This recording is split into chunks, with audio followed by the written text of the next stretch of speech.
Hey guys, sorry, I'm just making a tweet because basically like I'm gonna review G2, but something you're gonna need to be mindful of now is especially like with Fnatic still in the tournament, and if Paperx lose, we play Fnatic.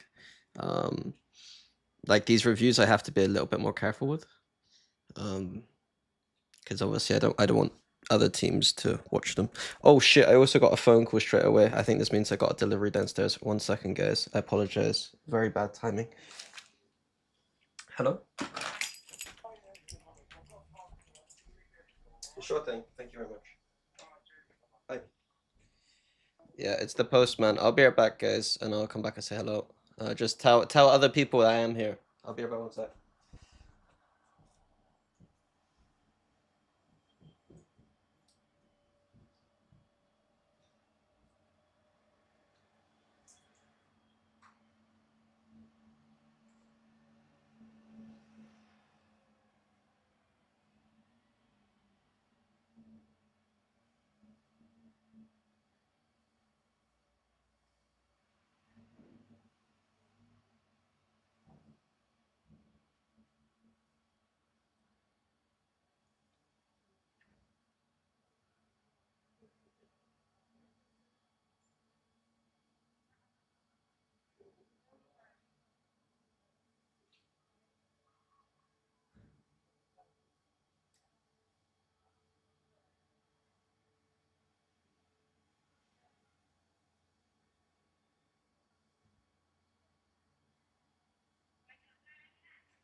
Yo, hello, hello.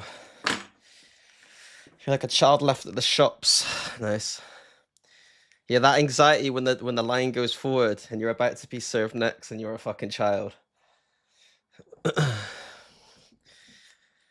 also got a letter. I don't know if you guys have this in your countries, but it's a very British thing.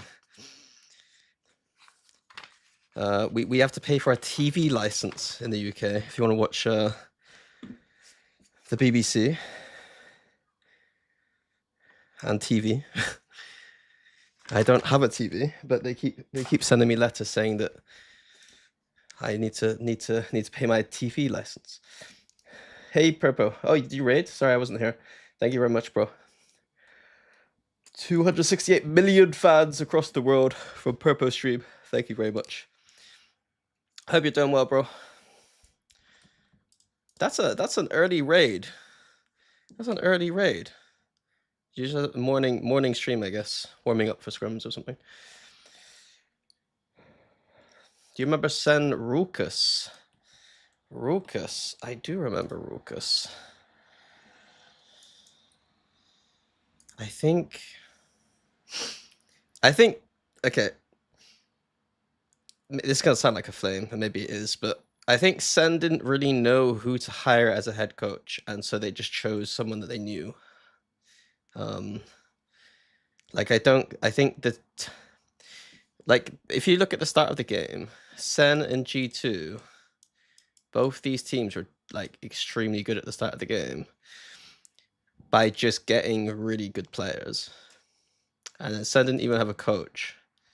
And G2 got a coach. I think Nozinho was the coach, but it didn't really feel like he had much control. And so the inevitability of these rosters like kind of doing poorly was just like on a ticking time bomb, because the teams were just play around basically. So like when they did Hierarchus, it was like almost like, oh, they've picked someone who probably won't oppose them as much.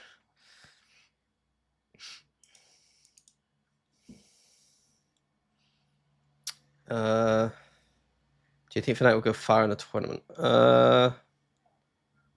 Did I just turn into a potato? What did I do? What did I do? Hello, Arian. Are you actually XLG's assistant coach? Oh, it is. Yeah.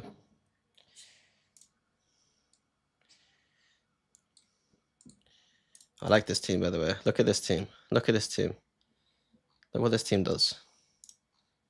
They play fucking Sage. Look at these believers. They never stop believing. They never stop believing. 2021, 2024. If this team still existed, they'd be running Sage. Look at these guys. Absolute warriors right there.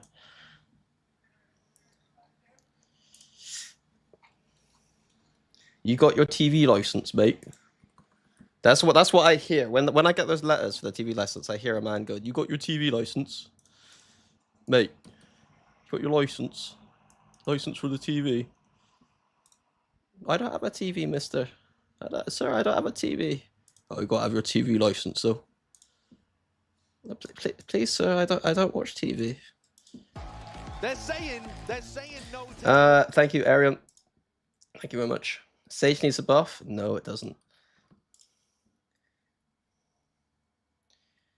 Are you doing the Fnatic series today? No, I'm not gonna do so. Like I just said, I have to be very careful now. I have to be careful. There's a train in the tournament still, and so I gotta be a bit careful. If I start watching Fnatic, I'm not gonna be able to help myself and start flaming them, and I don't want them to know what's shit. So I gotta kind of be careful, you know. So with G2, like I'm gonna say like probably nice things, explain what they're doing, but I'm probably not gonna like focus too much on the stuff that might be exploitable or things that like I'm noticing that like patterns or anything. So yeah.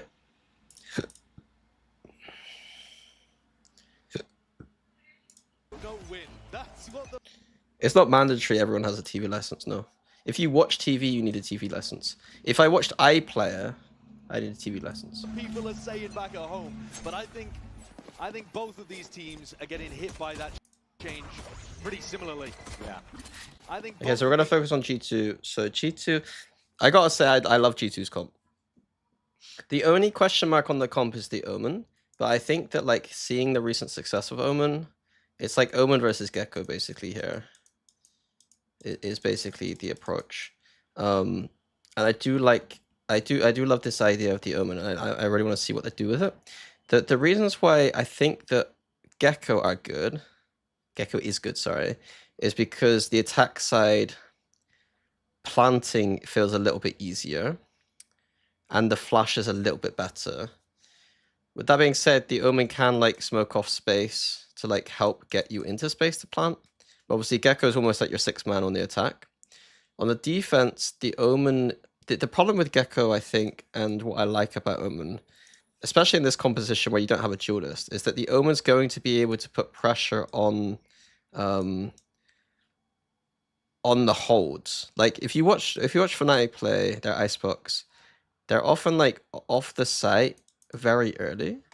Whereas with this Omen, they can hold a little bit longer around the site with these one-ways and actually have some kind of pressure.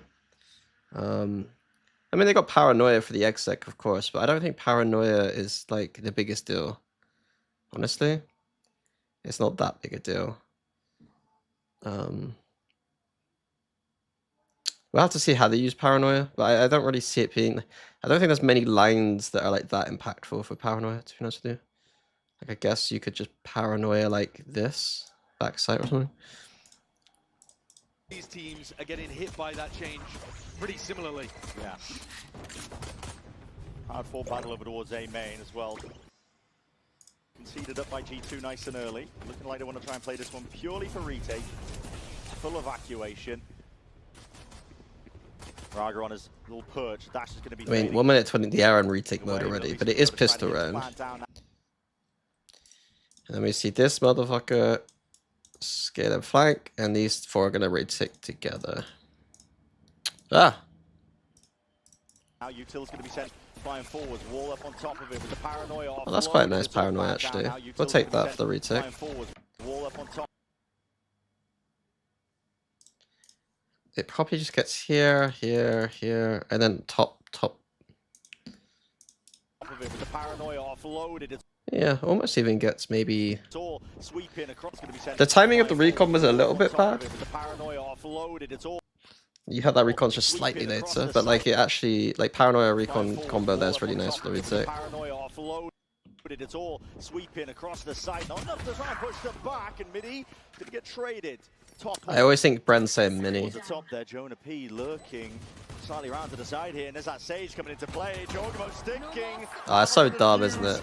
Oh look, guys, they got a Sage. Guys, they got a Sage. Guys, got a Sage on the pistol round. Let's just play off-site. Against a Sage on pistol round, you have to be playing up here. You can't get away with it. You can't spam this fucking wall down with it. Your pistols. Top there, Jonah P lurking slightly around to the side here, and there's that Sage coming into play. Jorgamo stinking. I mean, they got the open plant, which makes the wall a bit harder, but you still have to break like 2 pieces. Well, if they actually broke this piece, they'd be fine. But G2, a pistol round in their back pockets. See, right here for color cast, I would be flaming XLG. I'd be like, you know that G2 play. Well, you don't actually. The Sage is new in the comp. The Sage is new. I wouldn't be able to flame XLG. I would just be like, this is the power of having, you know, Sage being an off-meta pick, despite it being fucking phenomenal. Is that you could do dumb shit like that. He get the wall puts down. Oh, difficult against XLG Paperex, but Paperex were always there, always with a game plan. G2, ever methodical. We have to act like it's a new agent because people forget protocols from 2 years ago. Like, XLG, how can they forget Sage? They have a Sage on the team. It's not about forgetting they have a Sage on the team. It's my initial flame would have been about if they had played Sage multiple times and prepped against it. Then obviously it would be very newbie of them to go off site. If this is the first time they're playing against Sage in a long time, I can imagine dumb shit like that might just happen sometimes. I wouldn't accept it from my team. If my team did that, I'd be like, you guys are fucking idiots. Like, how can you play off site versus Sage? Because, like, you know what I mean? Heavy re-exploration through mid. That's just based on the turret going down earlier on. So now that they've pulled bodies into mid, XLG are trying to find this timing to go over towards what should be a bit of a softer site. Nico, they bought 3 sheriffs across the board. Take flight. Heavy re-exploration through mid. That's just based on the turret going down earlier on. So now that they've pulled bodies into mid, XLG are trying to find this timing to go over towards what should be a bit of a softer site.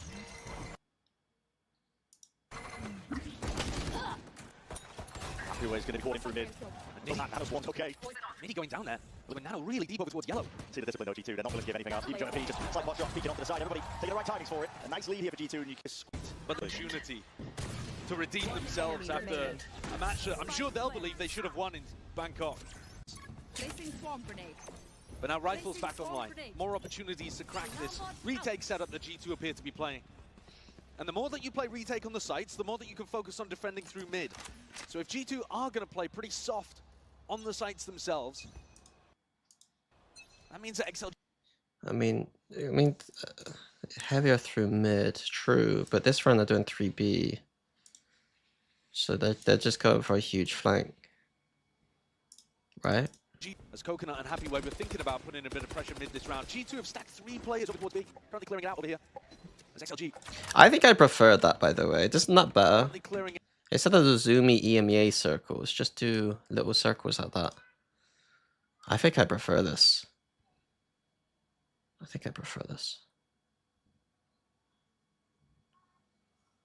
Yeah.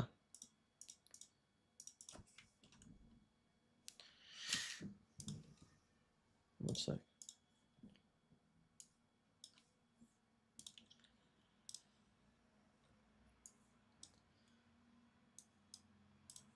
it out over here. As XLG take that space for an A exec instead. If they go back though towards Coconut. Just spotting the legs. Coconut is falling asleep at the wheel. Or Smos is going to be calling for his team. Reinforcements arriving. This is going to be a brawl. Bit of a tussle occurring out towards B main, yet somehow G2 is still ended up the winners of it. Paranoia uses that insurance policy for the exit of G2. As that rifle dropped down to the ground, Raga 0 and 3.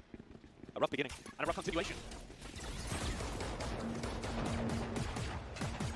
Open access over towards the A side though. That's not a great angle for me. What's he doing? Lucky to be alive. Can't allow Jorgamo to get into position to just put this. Okay, so now they know they gotta play forward, but they don't need to when they've got. Ugh. So one thing here, there's two things from XLG. One thing is that they really need someone on flank watch because of what happened earlier with the 3 here. They know that this is possible. The second thing is now they're trying to play aggressive post against the Sage wall.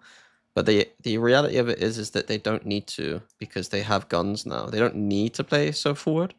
It's obviously fine to do. Especially with this open plant, like as soon as the wall goes up, you spam and the wall's dead. Like I think it's fine. So now they're doing like they've got a really good plant down, but they're playing in front of it. Because this plant is able to be seen from like these spots, like on top of the pipes, and like here, which is really hard to be seen from anywhere but this spot.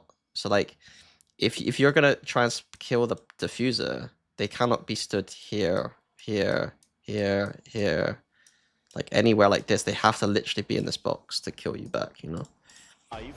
Just about backs himself away here. And XLG looking like they want to fight this one forward, not defaulting back and away, already making the necessary adjustments against the stage pick. Remember, you can't allow Jorgamo to get in position to just put this wall down in front of the diffuse.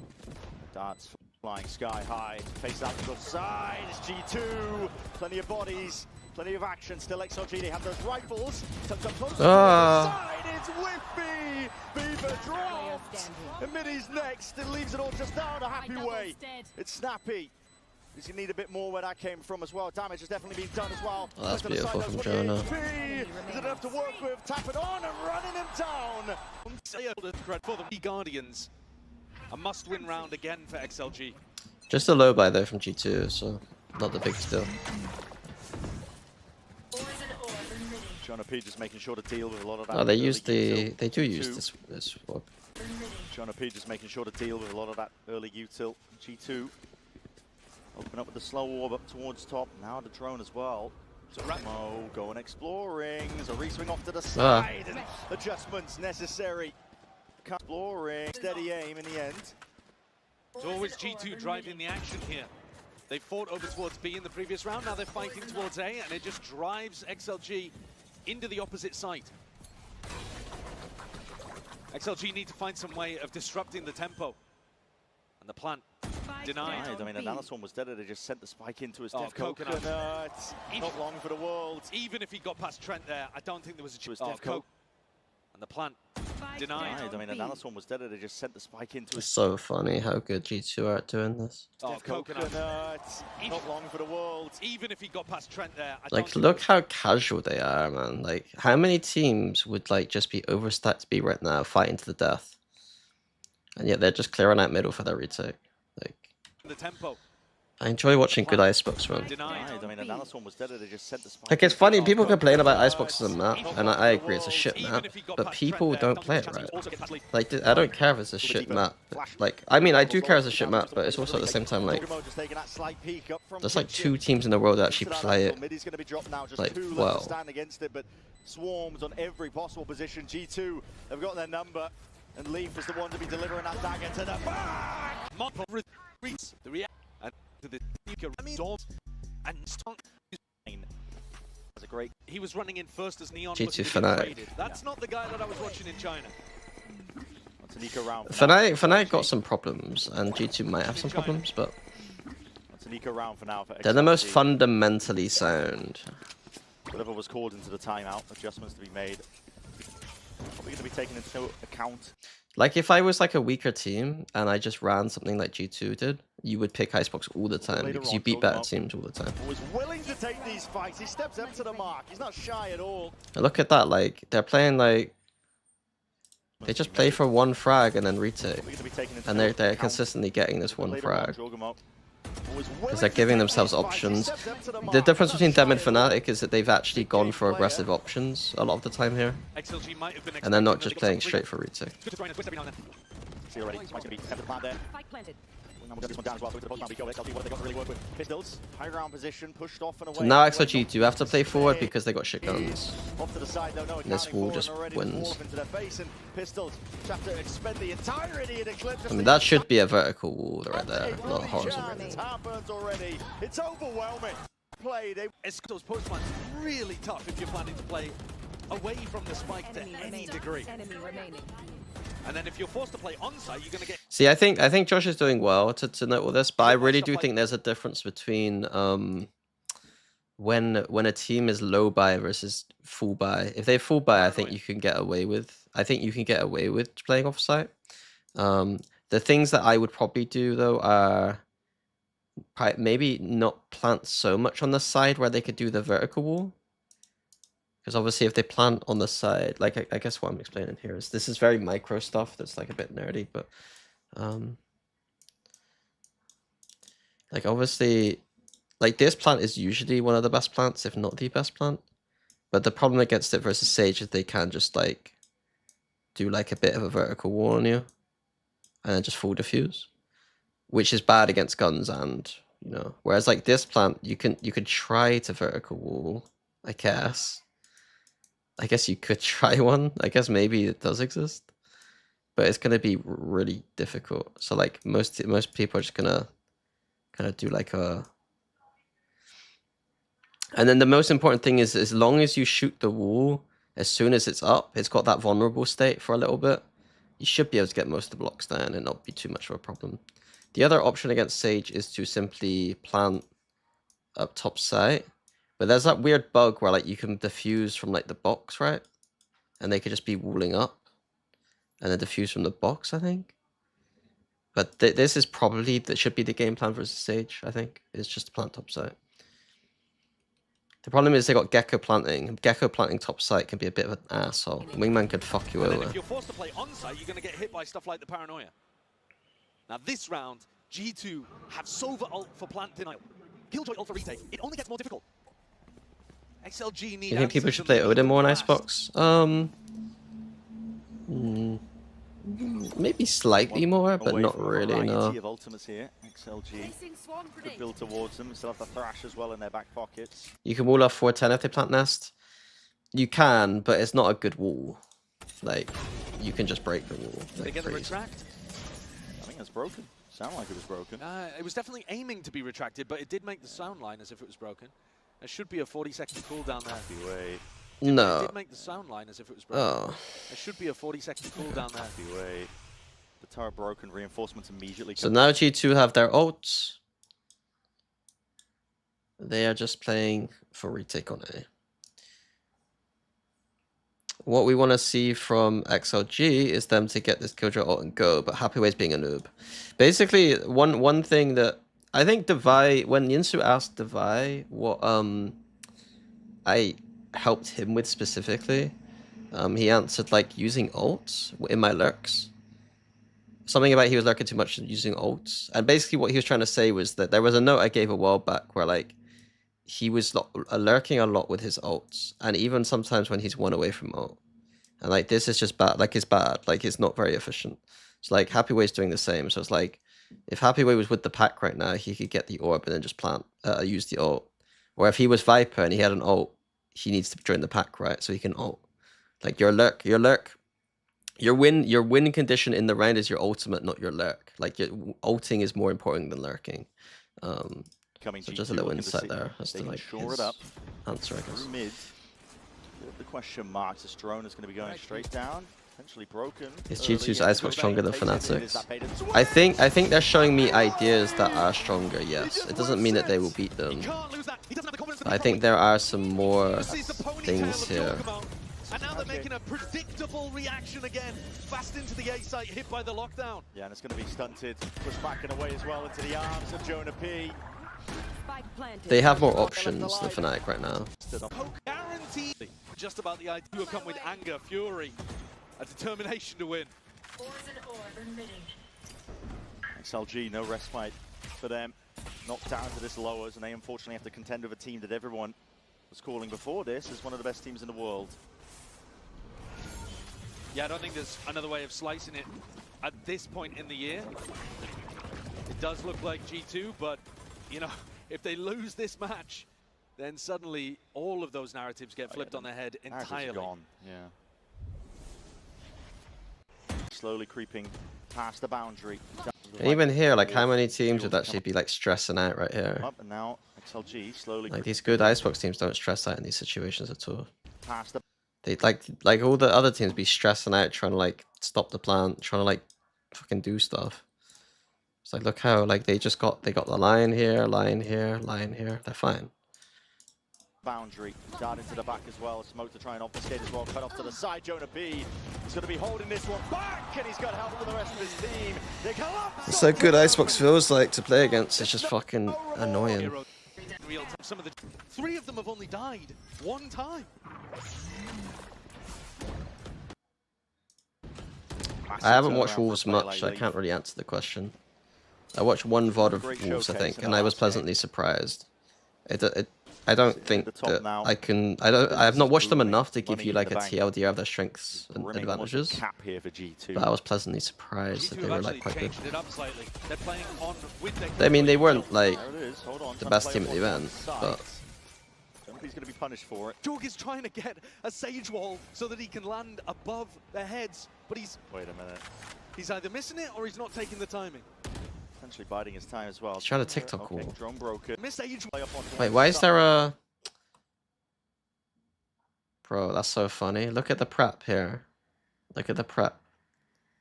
Why, like, chat, why is there like nano here? I think I know the reason. It seems weird, but I think I know the reason.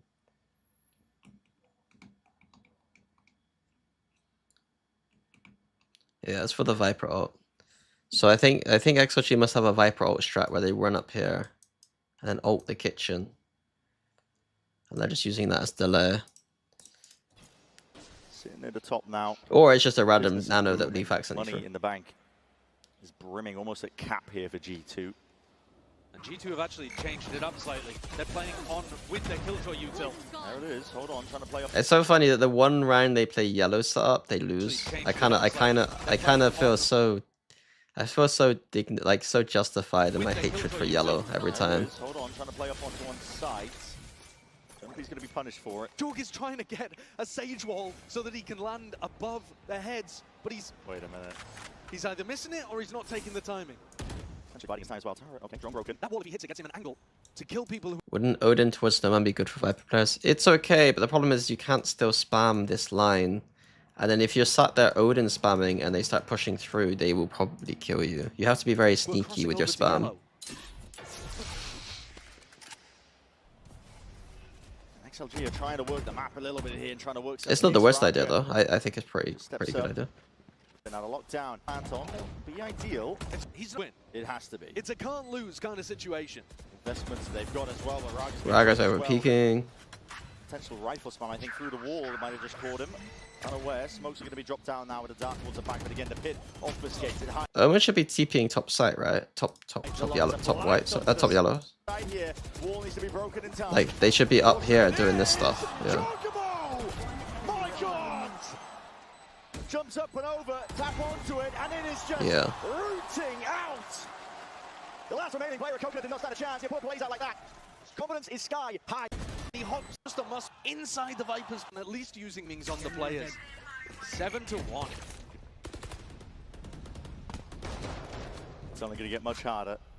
G2 ult to their own as well. Pit down over towards B. Remove. I like how Leaf subs just make sense, right? Like I personally would prefer one of these nanos to be over on A right now, but like they know the weakness of, you know, if they see this Viper ult, one of the main ideas could be if they go B is to go this way. So he's just nano to stop that. Moves one of the avenues. So like they can hard hold 3 towards A side. Maybe even him coming over towards middle too. Leaf has been forced to adjust his And setup. pop I nanos. mean, it looks at the moment like we're going to get Heavyweight into position over towards Pipes, which is a good position for a lockdown. The problem is, you have a Sova ult that can just come through and deny this. So these two ults from Heavyweight and Trent kind of cancel each other out. And they're hoping that's going to make a distraction for this mid push. Three players up from mid now. XLG looking to pounce. That's an updraft. That's all the way around. No, what they should have done there This mid push. is Josh has already like noticed something cool. But as soon as this guy starts ulting is when they should go. If they could wait like half a second longer, I reckon they get. 3 players up through mid now. XLG looking to pounce. That's an updraft. That's all the way To be fair though, actually I like it. I like it. I'm gonna take it back. I don't even think like I think it's not even worth using the Sova ult for that Killjoy ult, but I don't know if XLG know that. I think it's fine what they did. And the players are dropping. It's XLG with the cheek. It's funny how like I've never we still have a 0% win rate on this mid split this year. I don't think I've seen a single one win this year. It doesn't matter how cool the idea is, it just doesn't work. We're hitting the site from A.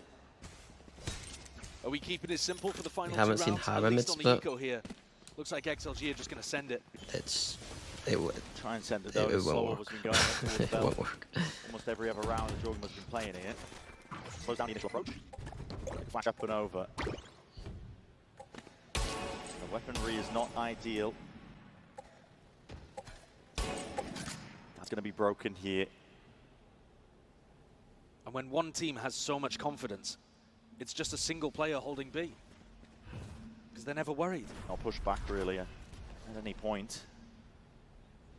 Ults are ready to be expended.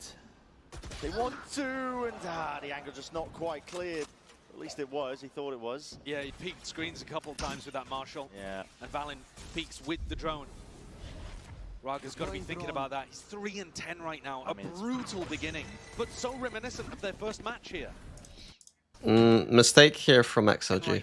So they line up behind the pipes and start their exec now, but there's Viper fuel. So basically, they're basically begging the Viper to put up the wall with this drone, and then they're using the flash, and then the wall comes up, and then they can't go for it.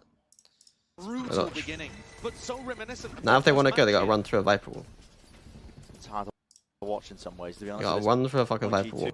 So what they should be doing is using, not even using this util necessarily, just scaling up behind the wall, and then trying to make enough noise for the wall to go up. Or use something to make the wall go up. Like maybe use like drone if you want to. But then you just have to be really careful about like the timings through this wall. Because they're basically wasting all this util. Their first match here. And we now want the Gecko Flash. If we want to go through it now, you use the Gecko Flash to go through it. But like you should just wait for the Viper wall in my opinion. It's hard to watch in some ways, to be honest, at this point, G2. Mid on Icebox is mid. Yeah, mid on Icebox is mid. Now, just pulling it out for the fun of it here. Paranoia sweeps. Mid is mid on Icebox. Blinded up onto the 2 of them. XLG stepping up. They need a few stray shots, and it's just stray shots straight through the wall. Still Viva will answer back. Instantaneous of the res. Jorgen's been waiting a hot minute for that one. Viva finally That's dealt crisp with. by Answer Trump. back. Instantaneous of the res. Jorgen's been waiting a hot minute for that one. Viva finally dealt with. Dropped. He's done the damage. Midi from below. Sheriff in hand has only so much. Just not a happy way. Can he pull off a miracle? It's unlikely. The discipline the G2 just rearing every single time. To the meta doing in what even the more creative stuff is getting utterly dismantled.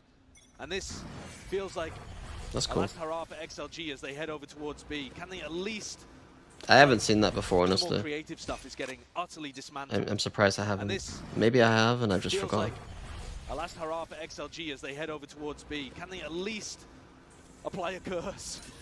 I mean, a 9-3 maybe. Shouldn't G2 farm the A main orb every round? G2 should be trying to. They've just they were a little bit worried about the Gecko Flash and then updraft, I guess. But they'd have to play better than currently. The other thing is that Omen ult doesn't really Get to matter. that spot. So They need anything they can get. Valen's going walkabouts of an operator in his hand, man, at this point. Why not? I don't think Midi has used the Thrash all game. Can we get a Gecko ult out here and apply some pressure onto people, get into deep positions on the sites? set Raga up somewhere where they're not going to be hunting for him. For mids. I think one of the problems I have when I'm doing like casting or even analyst task is the way that Josh is explaining it is not how I think about the game, but it makes perfect sense. Raga up somewhere where It's almost like, I noticed it yesterday, it's almost like he's doing it correctly. He's talking about setting up people, whereas I don't even think about it like that. I'm like, why are they just not using Gecko ult to get the site? Like, like in a way, I have to start thinking about the ways in which Spotting a happy way. things are explained. If he wants to, but I think just feeling the pressure to at least get a ping, anything to turn the tide of the way that this has been going. Here it is. Hunter's Fury, Thrash, spend it up over towards the B side. And I noticed it yesterday when he was just talking about lurking, like setting up someone's lurk. And it's almost like because I view players as pawns and not as actual players, I don't even like think about the players at all. I think about it as like they're all a bunch of pawns that are just part of the team. Like, I don't think about it in terms of individuals much at all. And I think I have to keep that in mind. Raga actually one of the most passive players in his positioning. Like, I'm not even like, it is kind of me aura-ing, but like I don't I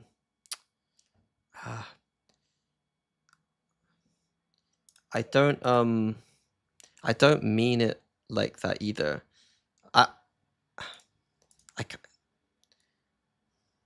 I don't know how to explain it, but it's like I don't see the game so individually based either, if that makes sense. But the problem is that for broadcast, you want to make it more individual based because you want to make these players feel like they're stars and stuff and build them up.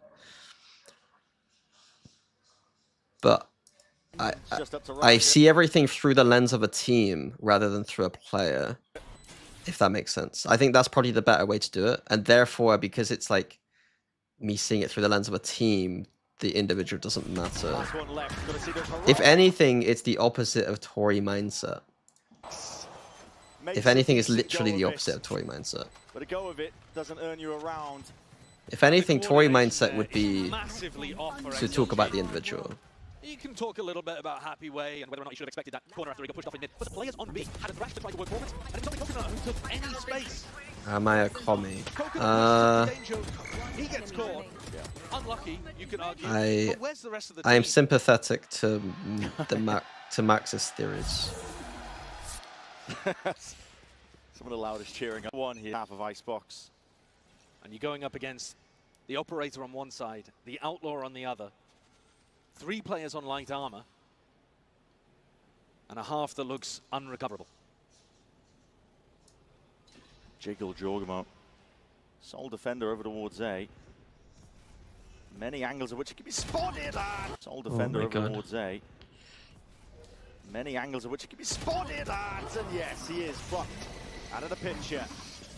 Pays a little.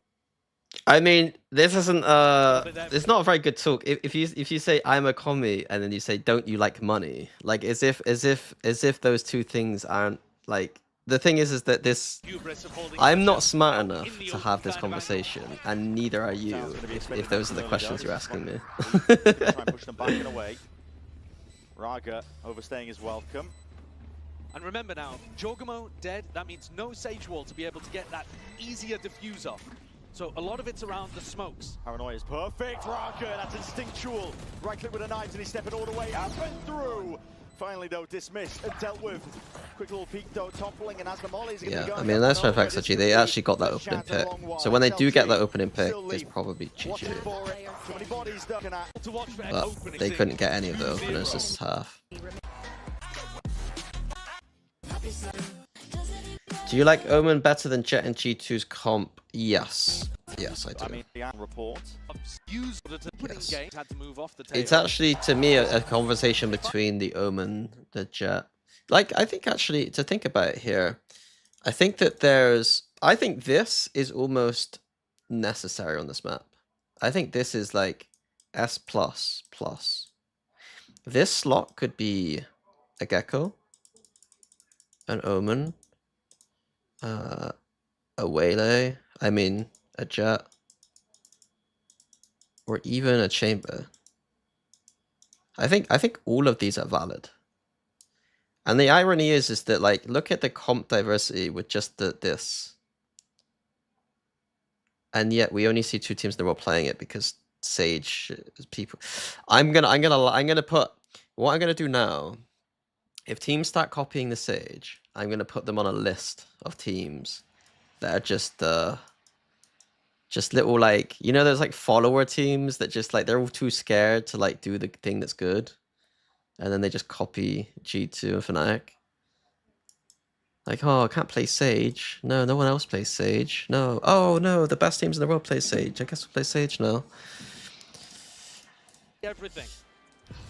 So no need to overcomplicate stuff. Do you count a core follower if I did it 2024? Nah, not really, no. Or maybe they're going to do an A split. So why don't PaperX play Sage? Good question. I can't... the irony here is that obviously everything I'm flaming essentially is half flaming PaperX at the same time. The difference there, though, is that PaperX have played Sage in the past, and more recently. They've been one of the teams that have played Sage in recent times, i.e. 2024. The thing with comp logic with PaperX is that I don't see them play the game or approach the game in the ways that the other top 8 teams at this tournament do.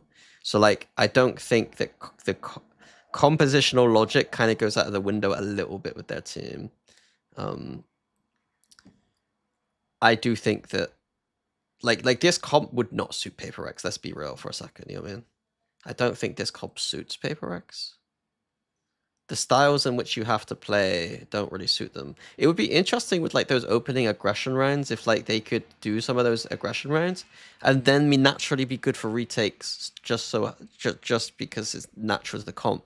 But could you imagine PaperX doing? Could you imagine PaperX sitting here on the map and like conceding control and then waiting and then re-clearing and then coming back and like that's not PaperX's style. So you're saying they're bums? No, of course not.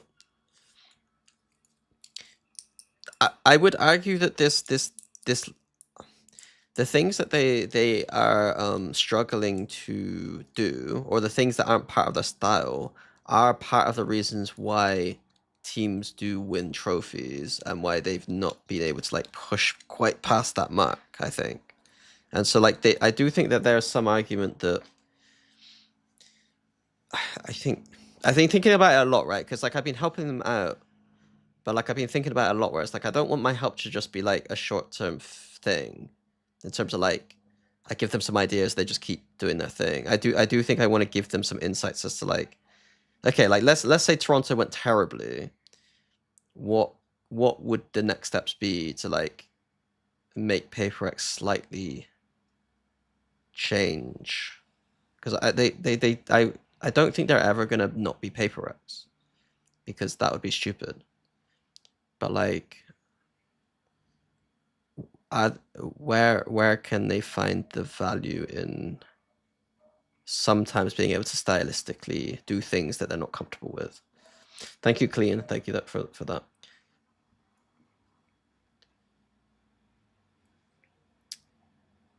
I guess what I'm saying is that like things like playing for retake or simply just holding a contain are things that PaperX aren't comfortable with right now. Which would be unusual. There's a play for the turret, pre-firing, pre-aiming, I should say, up towards top boiler, but it's a different spot. Yeah, it's an unusual position actually for the turret here. You see it in a position where it covers the window. Deploying drone.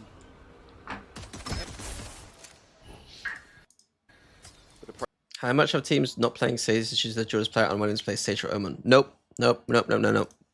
Because you can play Jet, Sova, Sage. Comp.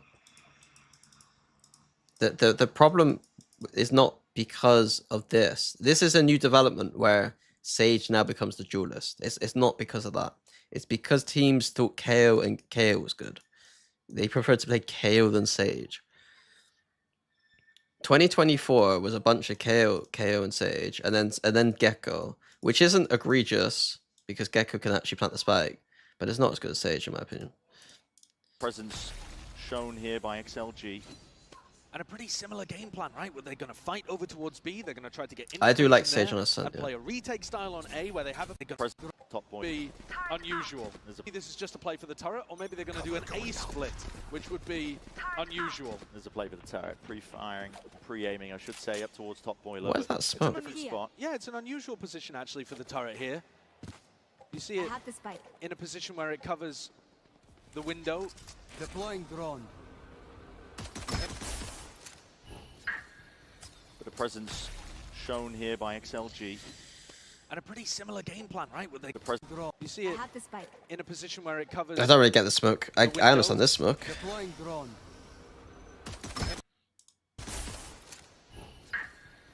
But the presence shown here by XLG. You clear mid without getting spotted by Tube and under. For the turret, or maybe they're going to do an A split, which would be unusual. There's a play for the turret, pre-firing. Yeah, I guess when you fall back, yeah, that makes sense to me. Yeah, makes sense. By XLG. There and play a retake style on A, where they have a bit of plant denial. It could be straight out of the G2 playbook. All up and over, but it's It looks suspiciously familiar. This is just all we would do in Fnatic every single time. The wall here, or like sometimes we'd orb and then plant topside. Plant denial. The difference is that we wouldn't wall from top 410. We would come to this spot. We'd have Dirk up here a lot of the time. And then we'd wall through the Viper wall and run through. Two playbook. all up and over. A bit of spam to try and break this one early, but not in time. Still stands. I don't think this wall was actually that necessary in that situation. On the flank, and it's all going to be heard and received by Trent. Surely going to be common. He's just holding for any extra element that might be coming out through that one, and he's still tucked, so he is safe in this possible position, and now sees it off to the side. That's just a classic in hand. Raga has been dealt with, taken out. Now it's up to Leaf to try and step up to it and see if he can hold this one back here, and losing control to the flank. The players are dropping like flies. In this possible position. It's a nice retake from XLG. I do think that G2 got a little bit unlucky. Taken out. Like here, lose the one-on-one. See if he can hold this one back here, and losing here lose another one-on-one. The players are dropping like flies here. G2. But it was nice to retake. Not sure which way they wanted to look. Barrels ends up. The stingers all pop up, and even Jonah P with a Spectre. That's the wrong gun, buddy. What are you doing with that in your hand?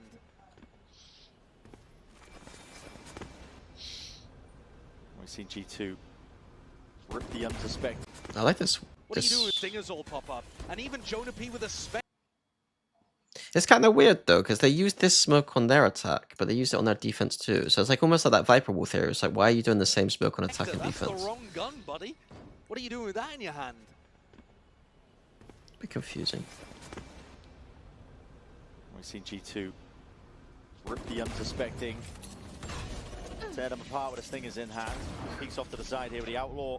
The Outlaw's a great purchase. Yeah. What's the best way you can contact me privately? DM me on Twitter, I guess.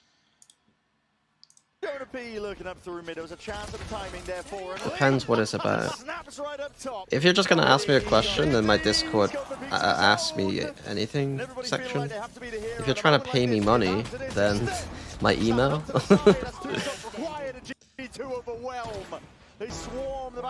Oh, okay, it's a different one. Okay. I was going to say maybe it's a slightly different smoke. So yeah, you see, same again, like the wall on the left side, but it's behind. Yeah, it's the Fnatic stuff.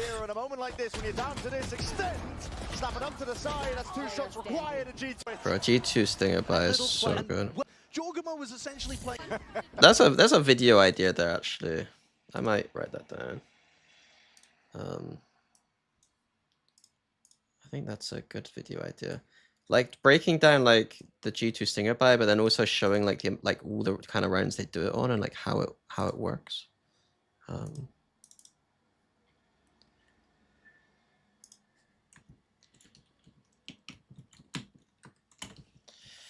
But also like the implications of winning Stinger buys and losing Stinger buys and what the odds are and stuff, percentages. TMV made it. How long was TMV's video though? And how quickly did he make it? Because just because someone made a video doesn't mean that I can't make a video.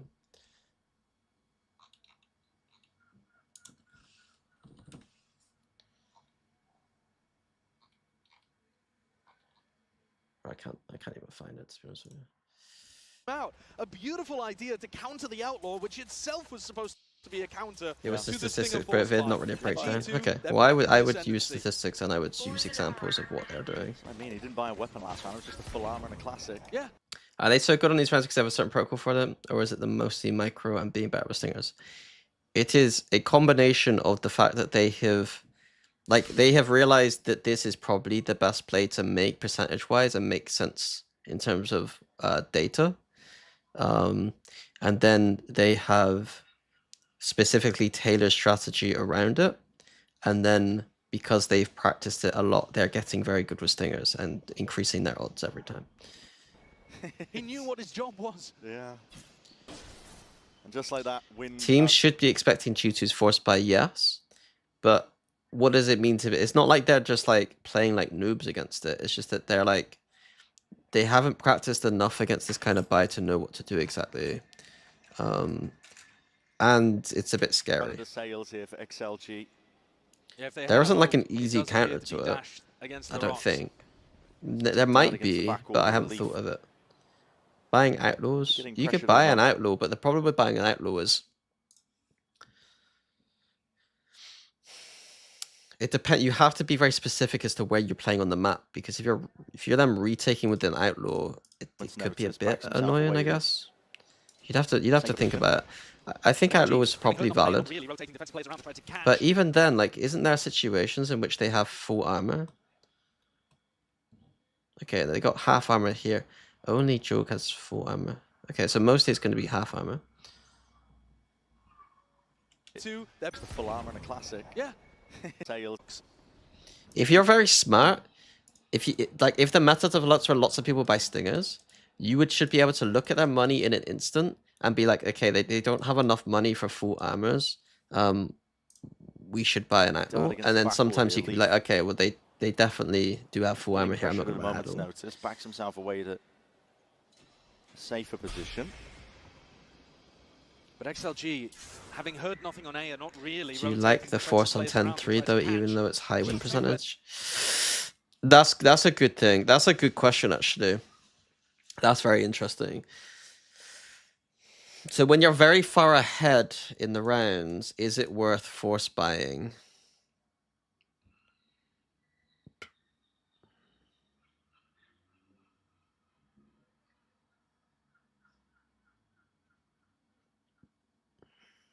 On attack, I want to say yes. Where they It's a might good be. question, though. Instead, looking to push out. This could be a clash because G2, If Valen it's is over 70% win rate, yes. I mean, it shouldn't be 70% win rate, calling though. for them to go back into this Yeah. site.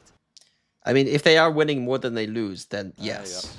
Like, That's a no deep zone, shit. though. That was going to be offloaded nice and close. So G2 are But, well, it's not an easy yes. I mean, I would say yes, but just because it wins more than it loses doesn't mean that it's the best play, because if you lose, it could lose you harder than if you win. where did they pushed up deep through A main? What's the call now? Re-clear it out or go in a different direction?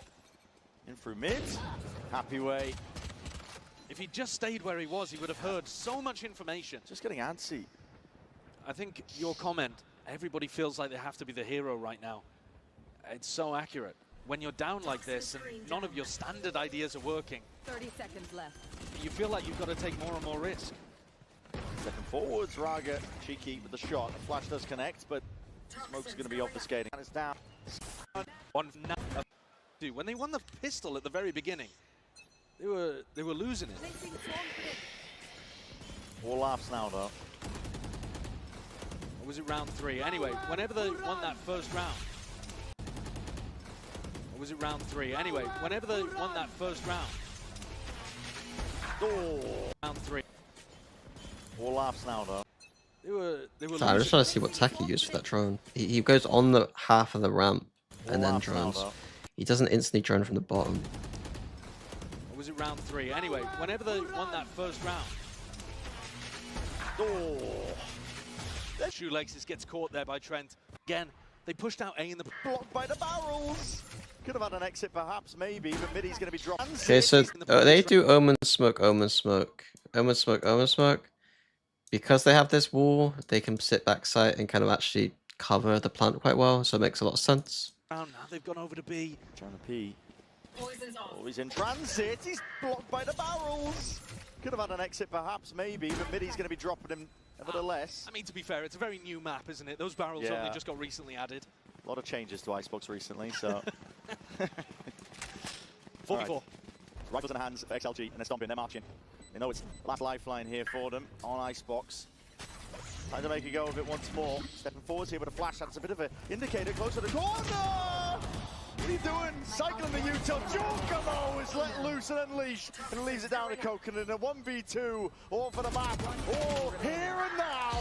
Good gut. GG. Okay. I wish it would have been nice to see a little bit more. Because obviously it was a bit of a stomp. And I want to see more, but it looks like a good Icebox, which is very rare. Like when I think about maps that are played well, like Icebox is not one of them. And I think that like if you were to put teams in like an S category, it would only be like maybe 2 teams now. And like most of the teams would just be in these categories. Whereas there are some maps where you'd have a lot of S teams, I think.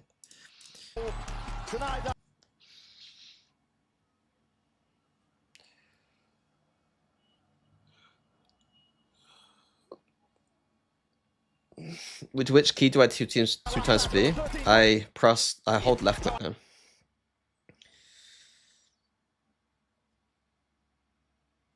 Haven's close.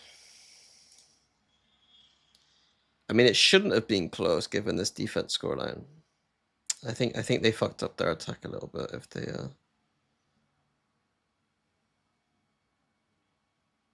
actually it's not 38 38 and they screw. Okay. I like this comp. I'm going to just drink protein shake for a little bit because I've not eaten anything today.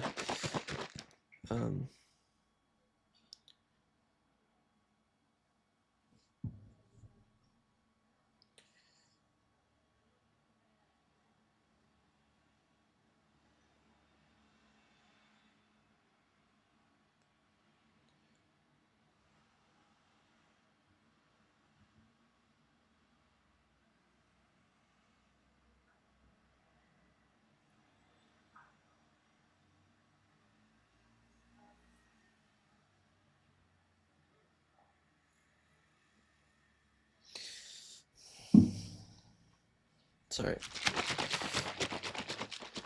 I think for the questions on my Discord, by the way, I've not answered any questions on Discord for ages. What I'm gonna do is why is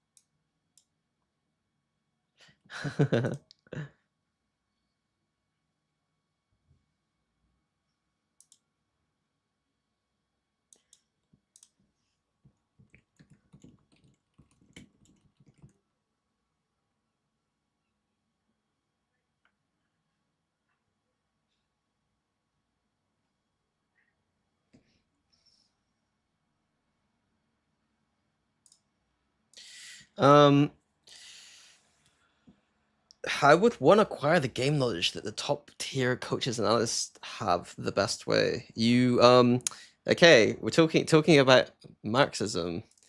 Okay, we're gonna use Marxist theory to understand how to get better as a coach or an analyst. So in Marxist theory, you have theory and you have praxis, right? And it's like a cycle. So like theory is like everything you know, like the theoretical stuff, and practice is the act of doing. So like practice in terms of like let's say like 100 years ago, you know, let's say you're like working in a factory and you realize that your employer is fucking you up. and you're like, oh, in theory, like my employer's fucking me up here. Like this is kind of shit. The praxis of doing might be, say, as far as I'm not very smart with this stuff, but like it might be like going on strike, right? Like you're enacting, you're doing something practical in the world based on the theory, and so that's what Valorant is. You have your theories, and then you have to have a team to like figure out if they make sense or not. And that's why like partly I worry about myself a little bit, because I'm obviously very much more heavy on theory nowadays and I don't have as much praxis. But luckily I've been able to work with PaperX a little bit and able to like still see my theories like kind of play out a little bit. And it's one of the worries of being like an analyst who doesn't have a team, is that you're only getting one half of the picture, right? And so to me, they always like feed into each other. I think that the game is in a place where like I could get away without actually doing anything for the next 5 years and still be theoretically sound, because like Sage on Icebox, for instance, like Sage on Icebox is one of those moments where it's like it's been good forever and people don't do it for some reason. I'm ahead in theory still, despite the fact I don't actually sit on and have a team, like, you know.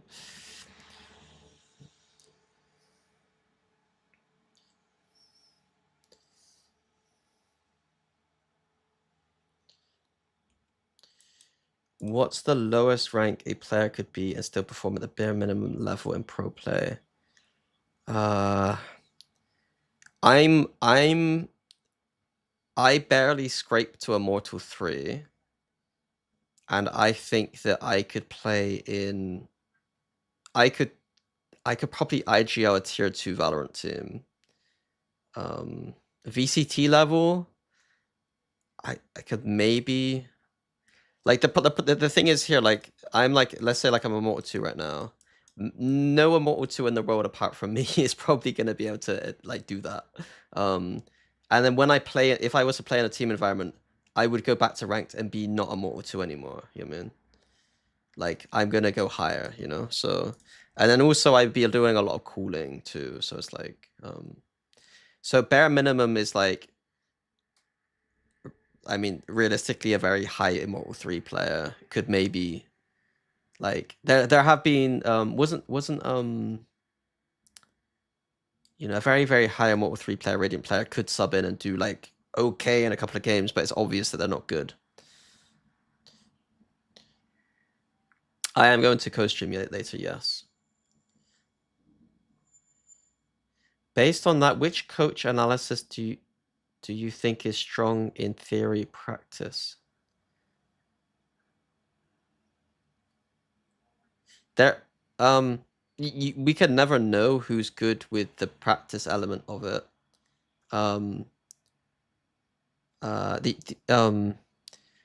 Because we don't see the process of the practice. I think it's, you can see the theory on the like, obviously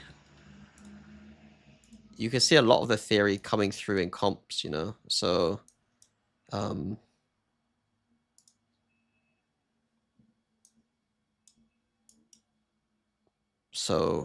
I mean, I can't really talk about the other one, you know what I mean? It's hard. Hello Kukuka. Oh, we're not VOD reviewing Fnatic today, so you're off the hook. You don't have to listen to your own stuff. I'm worried. I don't want to VOD review Fnatic because I don't want. I think I said earlier that like I wouldn't be able to hold back and say why they're shit, and then therefore they get to hear valid VOD review notes. And obviously PaperX could lose a game there and then gotta play Fnatic. So no Fnatic rewatch. Yeah, I'm gatekeeping. I'm gatekeeping. All I know is that I know that this is fraud behavior. This is fraud behavior right here. I had a summary sent to me of what they did, and this is fraud behavior. This ain't happening. This ain't happening. This ain't happening. Oh, look, Alpha went and killed them all. Nice. Well played, guys. Okay.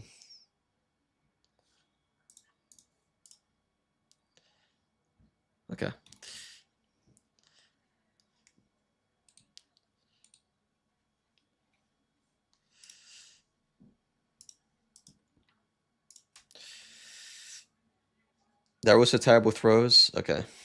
I wasn't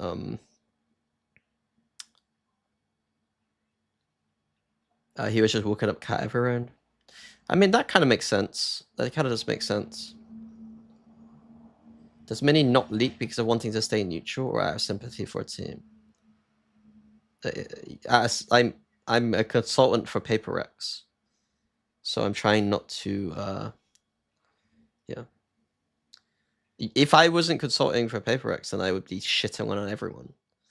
Everyone would be getting it.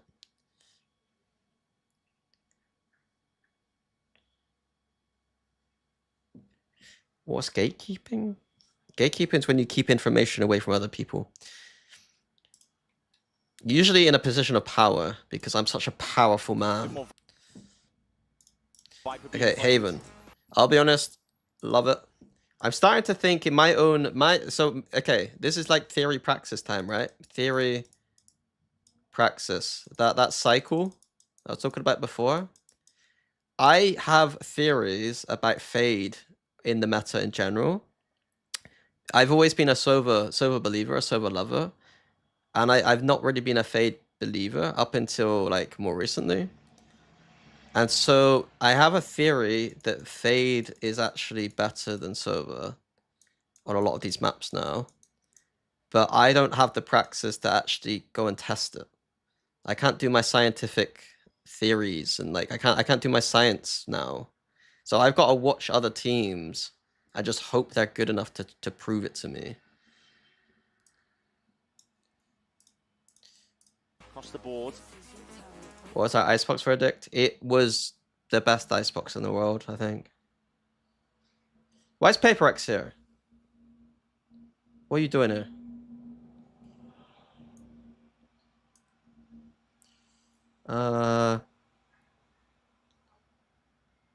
Fade would help Boaster calling on Haven so much. I think okay. I mean in the Viper comps. Sorry, I should have been more specific. In the Viper comps, I think that Fade might be becoming better than Sova. I'm not going to speak about ISO comps. You can experiment on PaperX, bro. Bro, this whole theory praxis thing is it's a whole different ball game with PaperX. The way I work with them is not like how I work with if I'm a head coach. Like I don't work I wouldn't be able to test my theories with PaperX in the way I would if I was like with a different team, with Fnatic basically. And that's not, you know, there's a very different style and approach. And there's no point of me like I'm not integrated into the team enough to like do that either. Not in a bad way, but in the sense that like I literally am like a consultant helping them on the outside, like, and that's how it should be. I'm trying to speak in a way that's not getting me out of context here. It sounds like potentially I'm saying negative things, but I'm really not. This comp is not a million miles away from what they were previously running. They do have their theories and they test them and stuff. It's just different. Like they focus a little bit more on micro and team fighting aspects rather than like the min-maxing macro aspects, I guess. Already going exploring up through mid here. Yeah, is Mike okay, Bear? Is Mike okay? I haven't spoken to him.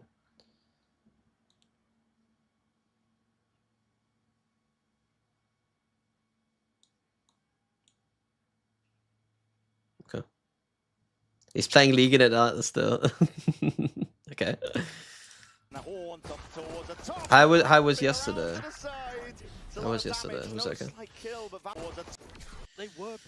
Okay, pistol round. Vice A. So one of the nice things about Vice is this Vice A approach. Like,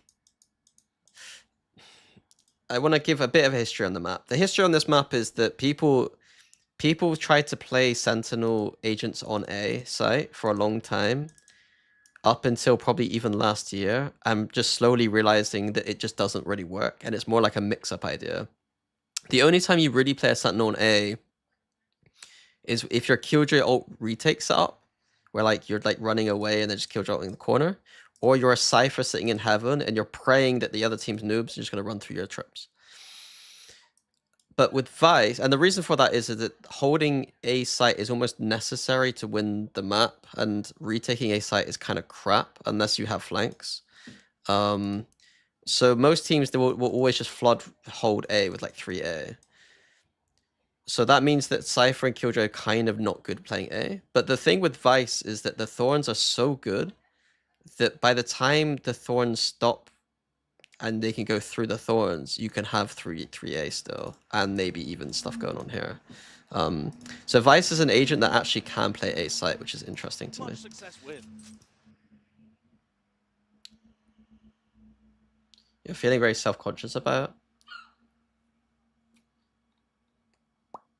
I feel like I didn't realize how self-conscious you were about those things.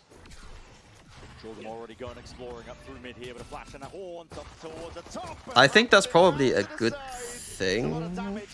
It's probably not good for your mental health, but it's probably a good thing for you as a person. Trying to catch him, Paranoia just barely there. Towards his back and peeking out through the... Trying to catch him, Paranoia just barely there. Towards his back and peeking out through the smoke. Trent will be punished.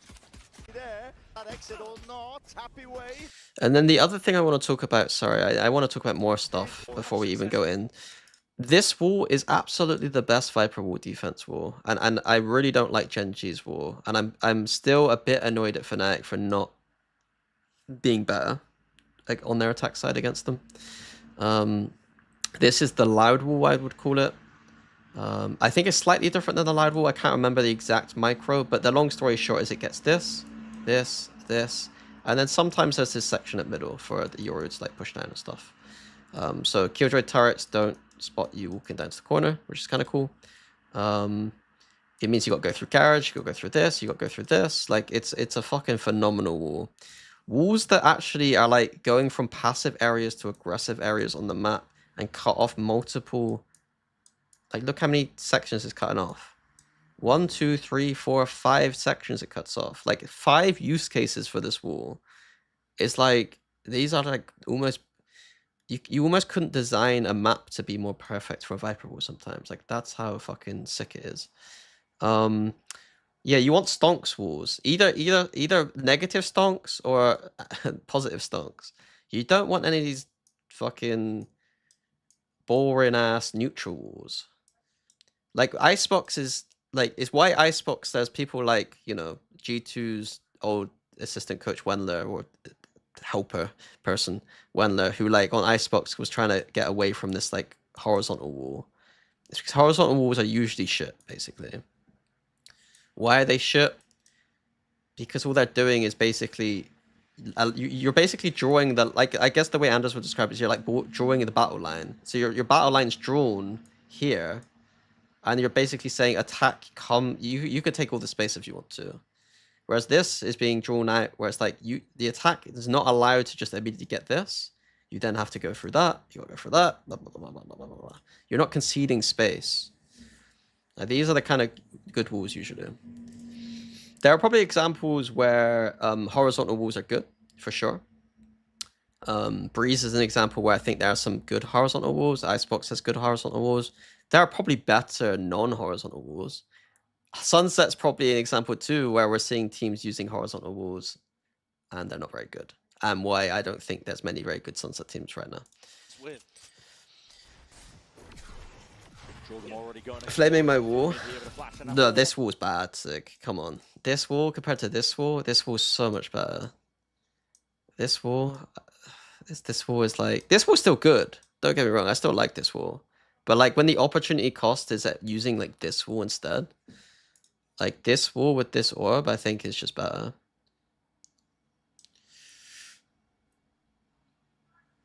Yeah, yours not, but yeah, yours is not bad. I guess what I'm trying to like, what sometimes the problem that like people like me have sometimes is when I say something's bad, I don't mean it's like bad in isolation, right? So like I might say that like, let's say, what can I say? What's an agent that I think is bad but not? Like Jet to me it is not actually that bad. But the problem is she's bad because Yoru exists, if that makes sense. Like, it's not that she's bad, it's that something else exists. It's just like the opportunity cost, right? So like this isn't a bad wall, but the problem is that this is just such a good wall that it's almost like I gotta call this bad sometimes because of the trade-off almost. I should get better at being specific with my language though, because I think that's it's probably bad for broadcast and for my stream if I'm calling stuff bad that I don't mean in isolation as bad. It's a beautiful idea from G2, and yet It's not, yeah, suboptimal. Well, it's more about it's a good wall, but there's something else. You know? Spike planted. It's relatively bad, yeah. But people don't use relatively like that. People just say relatively like. Couldn't get a better bit. People use the word relatively to be like, oh, it's kind of bad, you know. No smokes alive, Valen.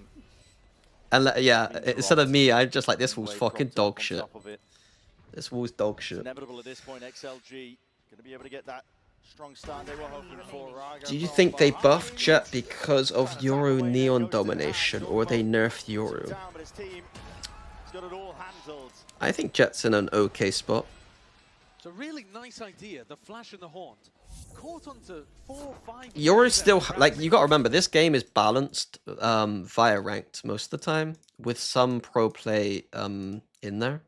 And so in ranked, I think to buff Jet would be a mistake. Despite doing damage, Dog shit can actually still be good, yeah. One and enemy remaining. XLG turned the fight on them. Yoru is a little bit strong. Let's go! Yoru is a little bit strong. The problem though is that I would really love to see us get like. It's happened with Teo too, where it's like Teo is really strong and Yoru is really strong, but there's still not enough teams showing like the actual max XLG capabilities of the previously agent. were And it's the almost like version of this composition. it's really frustrating to me Very to similar. watch Don't like think moving not away from seeing Sova almost reach like the hurts most you too much at all. beautiful Changes Valorant slightly possible with an pushes agent in its put max Raga in a strength, good and then we opportunity nerf it to before big we see it. enemies. And it's mostly because teams are too Honestly, slow to every do map that, they've but played so far has it would be nice probably once we done that. almost like Impressive style player. we need to see a couple of teams play like almost perfect with an agent, and then I could be like, yeah, let's fucking get rid of it. Big group up. Let's get rid of it. Discipline going to be required here when you're clearing out towards a lobby. XLG. You got examples of max strength Yoru? Okay. I think okay. So I'm gonna give him some more props because I thought this was kind of almost max strength. Like it's not like the cleanest example macro probably, but I think Ilya around 3. It's like pretty close to you're gonna get of like how strong this agent looks. Wait, is it round 3 or round 4? Was it against G2? Was it against someone else? It might be against something else. I'll just explain on Valorplant quickly.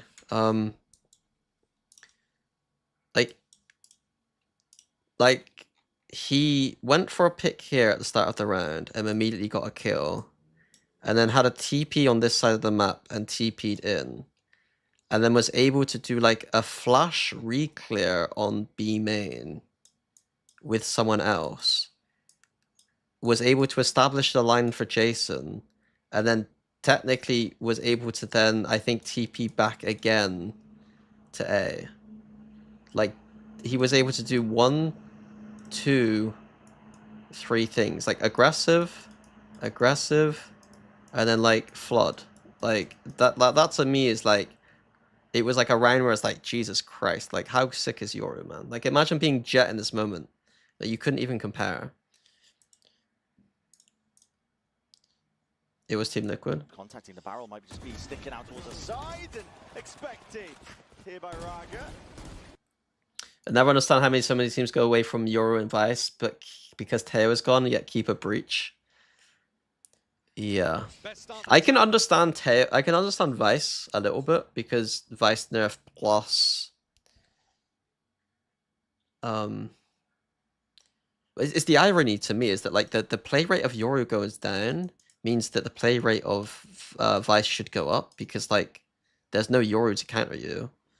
I didn't hate the lack of Vice a little bit. I still think that like it's harder to play Vice. on some of these maps. Heads just poking. Like especially Haven. Like Haven's a pretty, I think, intensive Vice map. Last one left standing. Not for much longer. 2-0 beginning here for XLG. I do think the This is what teams they needed to get them up. teams are a bit pussy to try it though. And he gets some belief too. Yeah, and then teams just play Breach. Yeah, I agree with that one. Like teams are just so It does comfortable, make some level of sense. too They're comfortable. a team that's had to undergo Enemy a remaining. roster change coming into Masters Toronto. Do you think Exeter maxed Euro? Probably micro-wise, he's probably very strong. I've not really studied him. I think their team doesn't probably play particularly amazing macro. They're just more of a shooty kind of team, right? So I'd have to watch them a bit more in detail to see. 13-6, In terms of micro and all the flashes and stuff, I'm sure he's phenomenal though. This is the first time it really feels like they've got their feet underneath them. Smoke up towards bricks. Pushes Do I think Fnatic Lotus Comp is the best? I think it's one of the best. It might not be the best, but it's one of the best. And XLG back it up.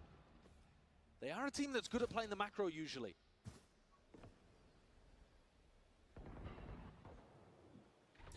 Okay, right, let's actually pay attention. So again, so G2's comp cannot take lobby control that easily. But luckily they have a wall on this side of the map and they got a wall on here too. I hate how we got loads of walls in this game and I can't. I'm such a bad. I need to start differentiating between walls by using different words, like the actual name of their ability or something. I don't know. They are a team that's good at playing the macro usually. Imagine if we have Vice, Viper, fucking Sage on a map. Like, it'd be so annoying. Taking a bit of A-long control. Giving it up now. Coconut going to be rejoining the rest of his team. Leaf. This is beautiful. The only questions I got about this defense comp is like what happens when like these two are pressured A and they don't have any info and no control.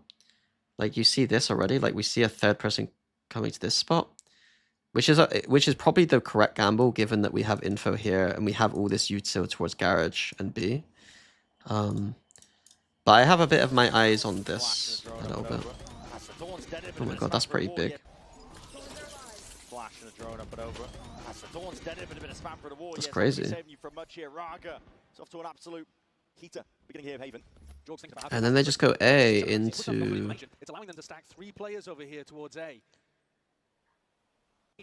It's allowing them to stack 3. I know this is dumb, but I want to keep screenshotting some things because I need examples.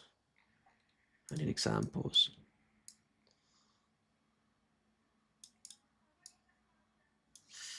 Okay. It's over here towards A. Players up. G2 might be. I think the reason they'll fade over Sova is so that they're less likely to run out of that info towards A. No, yeah. I think the that's probably a good thing to discuss a little bit. What my theories were about fade versus Sova. So, like Sova, I do think that people have got really good with Sova with using recons in this area in the mid rounds to clear out A, and there's more creative usage around re-clearing long. Like recons like this can get here, and then all of like long, and then you can see that they've not crossed, so you know that long's clear, and then you can like regain the line if you want to. You can have someone regain the line. So you could like drone, like if you really wanted a full re-clear, you could drone here, recon here, and then have the line, and be pretty confident that you're safe. There could still maybe be someone. Nah, this recon should get this corner too. But it's a lot of util to use, and it's not that consistent. Back in the day, this drone would just go up all the way here and be able to see fucking into Narnia. Whereas nowadays, the drone's not so good. It like goes up to around like here, I think. So the Fade Prowlers can, you know, you have more timings in which you can get the Prowlers down. You got 2 of them, and you got a Haunt. So like, it's a bit more of better, technically better information towards A. Anything else about this I was going to say?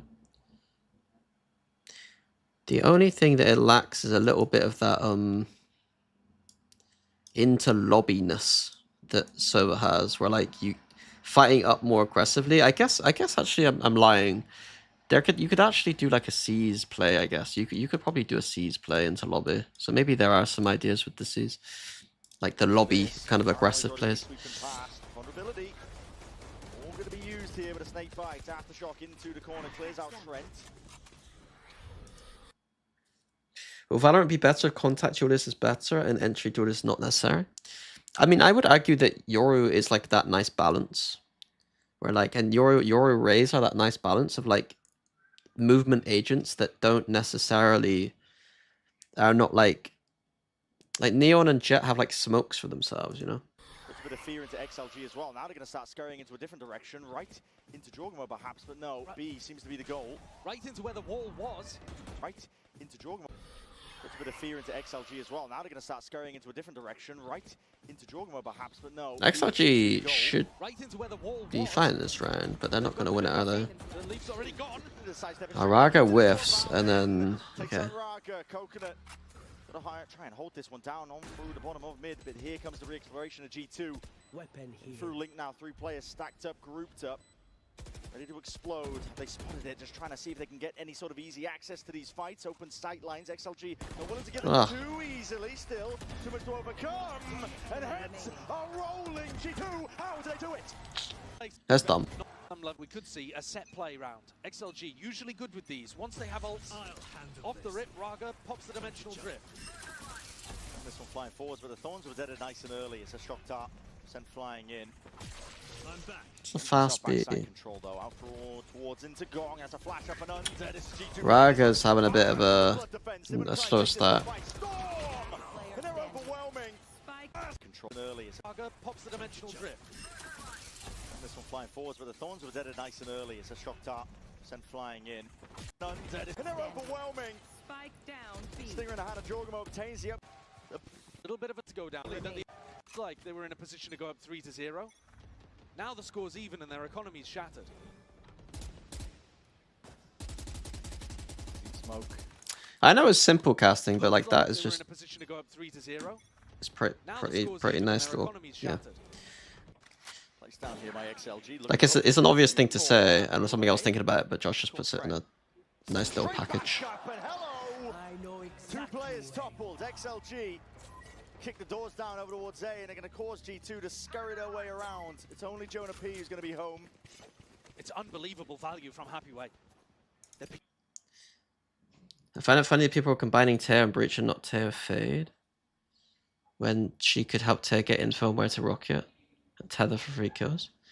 Breach. That's what Boo was saying. Heretics Boo, I think.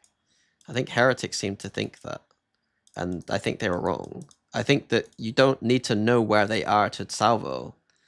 Like, you don't want to know where they are to salvo in that way. Like, you're wasting util. Basically, what you're doing is being redundant with your util. You're prowling a spot and then saying, "Oh, could you salvo there now?" It completely misses the timings that are good, and then also it just they get proud, they shoot it, you salvo them, and they move. Whereas with Breach, they cannot move, and you salvo them.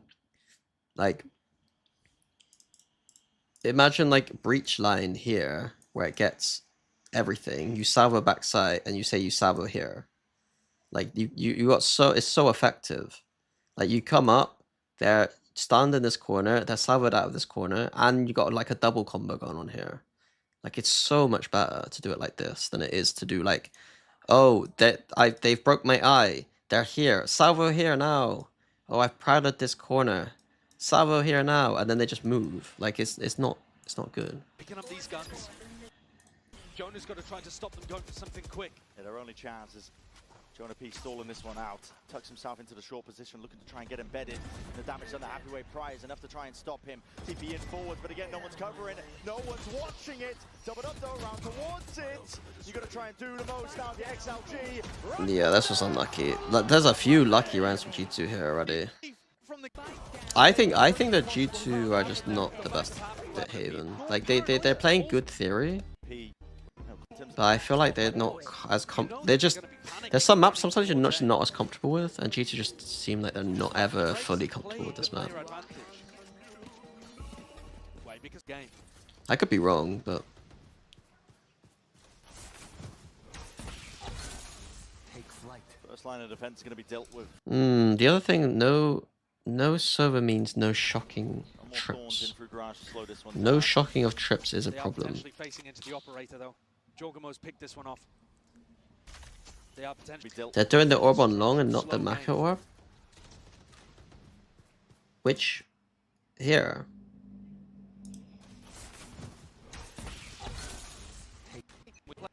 sorry, that's a good thing to take note of. picking up these guns. Jonah's got to try to stop them going for something quick. Yeah, their only chance is Jonah P stalling this one out. Tucks himself. Is it because the meta's developed to the point where most people are going heavy long now? And so it makes more sense to just orb the place where they're heavy? Because teams don't like going short because they know that the smoke is happening a lot. I wonder if it's that. They're just like a step ahead of the meta a little bit, maybe. Yoru anti as well.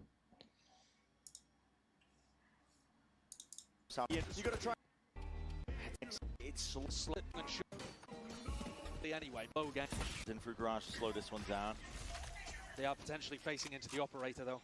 Jorgamo's picked this one off. Got it facing towards C right now, but could easily swing towards garage. But one gate crash available in through spawn. That's his get out of. Oh my god. He's overwhelmed.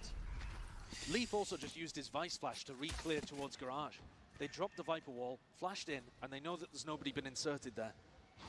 Trent's doing a lot here. He's breaking it down. A lot of presence here is going to be flashed up. And it has pulled players successfully over towards A. So working the map a bit slower from XLG. Where are you? And they found that avenue. Like you said, Jorgamo's now no longer... So like you see here, like Trent's doing kind of what I said about that recon. Bro, I love saying stuff and it just like people do stuff. The only thing is the micro is maybe slightly off. I think it needs to be slightly higher here. Because I'm not sure. It probably does get this corner. Maybe it is perfect. Maybe this is min-maps perfectly. Did he line it up? XLG. He is lining up a little And they bit, found that so avenue. Like probably you said, Jorgamo's now no longer probably is good. on C with the operator. Oh, they're still going to commit to A. Now he can get that line again. What is the call that they're making? They had... Immediately pushed off again. That's annoying. I'd hate to play Fade on this map. I'm like, okay, I've done my perfect lineup. I got the line again. Oh, for fuck's sake! I don't have the line anymore. Potential C split. My existence is just for information. What's that Rick and Morty clip where it's like he makes like a little program, a little robot that like slices butter or something, and he realizes his existence is just slicing butter. Like Faye's existence is just, can I look at it? Am I allowed to look down here or not? Oh fuck, I'm not allowed to. Great. Towards A anyway.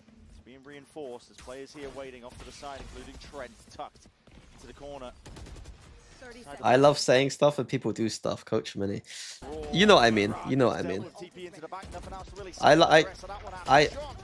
I love when I give analytical comments and then it becomes something that's just on the server the next round, you know. Because the problem I have, and I've had it in coaching too, is that when I was a coach, it's very easy for after the game for players to think that I'm hindsighting stuff, and to be honest with you, they never really had issues with me, or never thought I was hindsighting at all.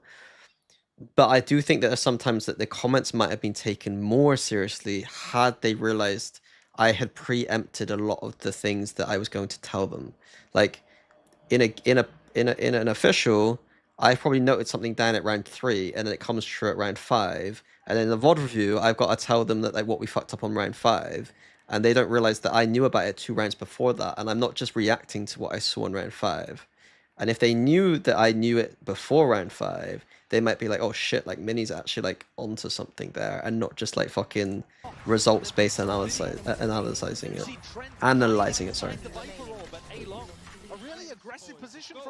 I would honestly sometimes, in my notes for scrims, write down, I wrote this down, like, let's say there was a round going on, let's say it's like a 3-0, and we're doing like a fast A, I would sometimes I'd write down a note, and then I'd be like, for fuck's sake, it came true, which is good. But then I'm like, I then gotta like say, bro, I wrote this note down before it even became true. So I'm not like hindsighting you here. But he's also playing anti-flash and can turn around to deal with that gate crash from Raga on the entry. What did I eat today? I've not eaten nothing. I was supposed to drink this protein shake, but then I shook it up a few times and then I've not drank it. So let's pretend you guys imagine I'm talking and pretend I'm analyzing. Like in chat right now, can you do that thing again? Yeah, I'm joking a drink. Pretend you guys can pretend you're me for a little bit, okay? Like just start talking about shit in chat about what I'd say here. Because I'm gonna drink. Supposed to be heading towards backside, and Raga just walked in front of it. And at this point, if morale is not in the bin already, Nothing's perfect. I don't know where it is. That was perfection. That's a brutal one. I know that they're having comms issues, but What in the hell is happening there? get Sean on speed line. I mean, show us this. What's going on here? Show us this. What's going on here? No, that's a brutal one. We've been there. We've all been there. Sova utility does interact with your own team's launch. We learned that the other day. Shoot on top of his head if you want, but I mean, you can also shoot a shock dart and do crazy damage to your own squad. A brutal one, and it's fast going from XLG. Euro or Omen, I should say. A brutal one, and it's fast. You can also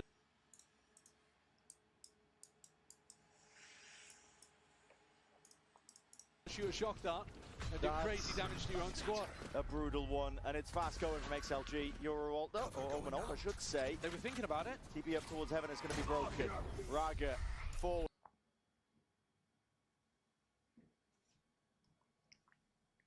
Omen, I should say. They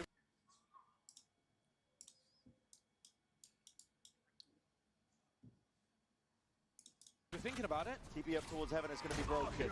Raga forwards here. It's a breach.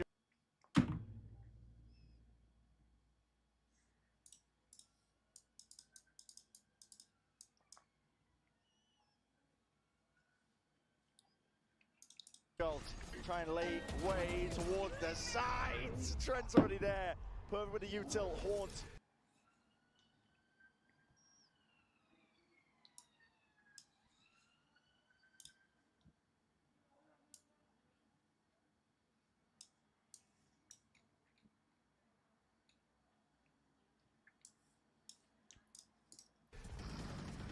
Just paints out Raga's outline. Jorgmo even going to be using his own dimensional drift. Way to broken.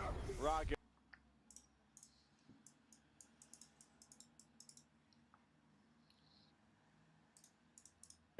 Forwards here. Okay, I mean, realistically, the Fade would have broken this recon. I guess my question mark is more about this drone. Why, like, we don't have drone? This idiot's bought Phantom instead of drone? If they drone sight here, I think that they could save their ult for post. They realize it's just a Fade on the site. Raga forwards here to breach ult. Try and lay way towards the sides. Trent's already there. Perfect with the util. Haunt. Just paints out Raga's outline. Jorgmo even going to be using his own dimensional drift out. Spots it out. Plenty of players left waiting around to the side. Fuck the Phantom, he bought full shield.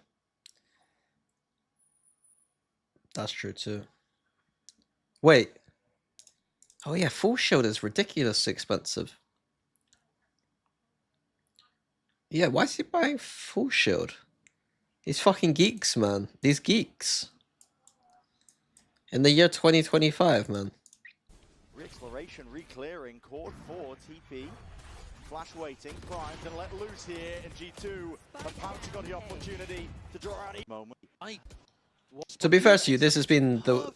It's all been fine. Like, even this stuff that I'm talking about here is not that bad. Where would that Fade reveal go from? Look at it, just on the floor. Like, this is how good Fade is, man. On the floor. Maybe I am a Fade main. One sec. I think I might be a Fade main.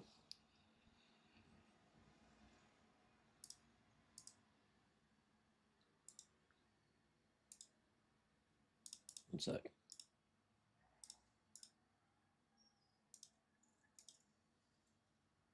I like my tracker here. You see this?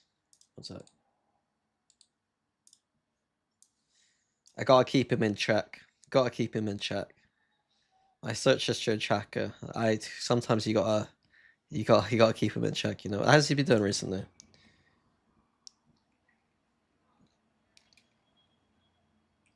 Oh, look at this tracker score. This guy's a noob, man. This guy's a noob. This guy's terrible. Right. My fade 57%. Oh, I'm not any better though. I'm not the worst. I'm a little bit better.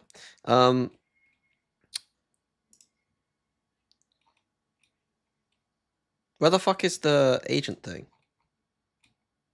View my agents. Oh.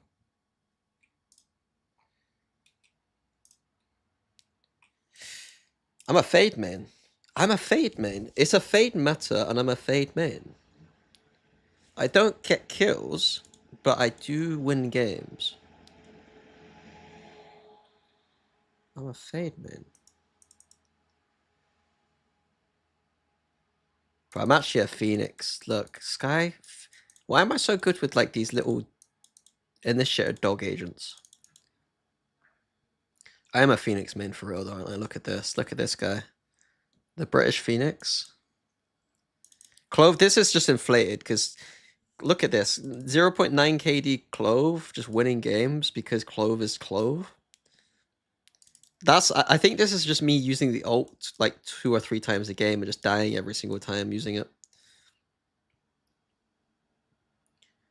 Look at this guy though. Look, I've tried to play Sova, but I don't win. I play Fade.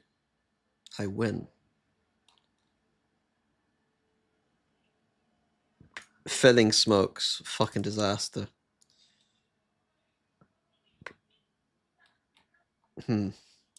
Fade man. Maybe I'm a fade man. And of course, the flash reclear with the teleport out through A long. Beautiful ideas. Yeah, they were just breach shotting A. And it's all working. That goes there. XLG look to show G2 a bit of their own medicine here. If your gameplay was ranked, or your Clove would be rated higher. What? Stingers on 3 of the players. And as overall, in case things get a little bit tricky, XLG will be trying to win this one. I don't know what you mean. Shocks are not going to do much there for the Vice Wall. Obviously intended for... Oh, I see. Ranked duel is one of the... Oh, okay. And as overall, in case things get a little bit tricky, XLG Clove, Fade, Phoenix. Clove, Fade, Phoenix. Is that becoming my trio? Clove, Fade, Phoenix? Thorns that have been placed prior. TP into the back. What? I'm flexing like Jason. I'm a rank flex like Jason. I just play Phoenix, Clove, and Fade. It's like the weirdest role assignment you're ever gonna hear. He's going to take out 2 of them. Leaves it into a 1v2 spot for Trent. I can't play Sky anymore. We know what he's capable of.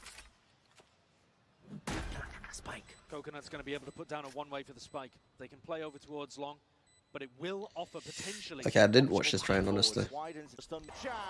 2G, more of that. Because this actually looks like the most kind of get up and go that they've had all tournament, I would argue. But still, they've only been able to put 3 together. Ooh. All tournament, I would argue. But still, they've only been able to put 3 together. That's crazy. Haunts up and over the top with a bit of spam from Jonah P. He's doing some work, he's doing some damage. The bullets landed onto Happy Way. He's dropped down to just barely anything. XLG have got a really nice read right now that this wall is up on front B. Jonah P, you're hard stuck onto this angle right now. Raga's got you watched. Flash dodged and there's Oh, a that's there's a get beautiful. out. Raga. I think Jonah fucked up a little bit here. Is up on front. Like, look, he's trying too hard to be cute. Nice read right now that this wall is up on Like, he tried, but now he's fucked. He's stuck in a corner. You're hard stuck onto this angle right now. Raga's got you He's watched. having to get a smoke in middle. And then the smoke is just slightly late, and then he's got a... And there's a get out. Yeah, it's nice by Good Raka. punish. He's got great information just from the sound. Bit bold, I'm not exactly sure what John was I hold space as well to double speed. Takes a shot as Heavyweight feeds into this B-lurk position. XLG, they're playing slowly. And Heavyweight feeds into this B-lurk position. XLG, they're playing slowly. And a kill happened there on both ends. Raga also punished Trent for an info peek. Oh, the Omen. Raga hasn't cleared that. I think he's missed it. Ah, And he's just out into the open. Valen didn't know that he didn't clear it though. Like on his screen, it just looks like the Yoru's cleared you, but it didn't. XLG shorty. No. Okay, there's a lot of rounds that XLG could have won here. Jesus Christ. Leaf knew exactly that he had that opportunity to try to force the play. Knew that the player short was going to be trying to defend. He plays it beautifully, but also Lady Luck very Haven's good. not a map that they're naturally I loving. think had done what should have been enough. One enemy remaining. Look at this again. Joking. Absurd. Joking. Oh my god. They didn't need that. I mean, if we're being honest, I don't think they need that. But it's 7-3 and XLG down to Sheriffs again. Can't catch a break. Clone's going to be broken nice and early though. This one causing a few problems. Shocked at close. A lot of util is going to be primed in the hands of these players. XLG looking to potentially go now. There it is. Fault line forwards and the C's to meet them. Locking them down. XLG can step no further. At least for now, Raga exploring. Risks to be taken with just the Sheriff in hand. XLG did win that thrifty before. There's a head. Clean off the shoulders. Valen's going to be done. No more. It does feel like Raga's starting to get a feel of the game. Heating up. He's playing very much on his own though. It's not like he's using that initiator util. Mostly just setting himself up for kills. That's nice color by Josh too. Because Raga did have a slow start, and then he's had 2 rounds in a row now where he's like pretty much just solo playing fucking the game. But I mean, he's been asked to solo play this round though. Technically. It's a very dangerous rotate from Viva going through. Bro, what the fuck is going on outside, man? They're exposing himself to B and Garage, but they make it through. No casualties. 30 seconds left. Should be a plan. I did see this round actually. Shots fired up. Jordan we're looking for a lucky connection in all. Raga, he's forward again. And this guy. His aim is crazy weird, man. Should be a plan. Shots fired up. Shaking Looking for a lucky everywhere. connection in all. Raga, he's forward again. And this guy. Look at how many different places his crosshair is. Like, his crosshair just isn't in a stable position the entire time. Right, that's what you're hoping for from XLG superstar. Face your fear! Knew that he had to make the play. The only Crazy way- jittery, man. Yeah, okay. I mean, we were talking so much about having watched the guy in China, how brilliantly he's usually set up by initiator utility and by the team's game plans. 1600.35? Really?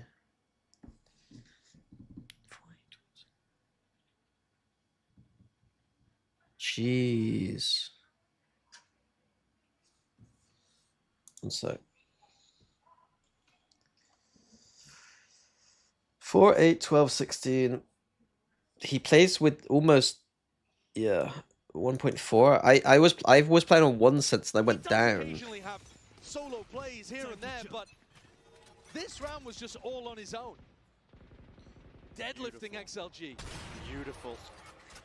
Barely a hand poking out. Trent. I lowered my sense recently. I haven't played ranked with my lowered sense yet, though, I don't think. But you can't do that consistently. And he won't even get a Maybe I chance don't in need this to. round. Runs into Jorgamo, takes an opponent to the chest. And now the rest of XLG have to try to put a game plan together without their star player, without the dimensional drift. And it's the last one in the half. Cover going out. We're looking to spot out these players now. Dimensional Drift sees the 2 of them. That's great info. You know that the Cypher's lurking somewhere. You know that all 3 of the other players are over towards A. And Jorg, he's already anticipating that they're going to be making a bit of a pivot. Happyway's caught the timing past the flash. Yeah, he has. No acknowledgement on that one. Very fast timing. About as good as the timing as he could possibly hope for. It's still being jiggled, but yeah, Leaf unanticipating it. Cage triggered. Leaf even Surprising. went for a reaction Thorns pop there at 40 seconds. Jorg's on an island. And Happy Way. I'm sure he can really take advantage of the fact here. We'll see, this is Valen, he full sticks it, he's all the way in through. It's unlucky. And still cleaned up in the end. XLG now, they do have finally open access to that C site. I mean, it wasn't unlucky, but it looked like he was about to kill more people. He's got the operator in his hand. Ah! He misses the first shot though, and a bit of spam. Trying to run this guy down all the way. The ults though have been earned up mid players. Final G working well. Committing to that. I mean, Traded in a moment's notice.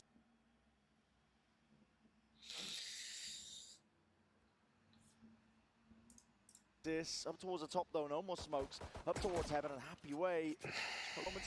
Why am I skipped so far ahead?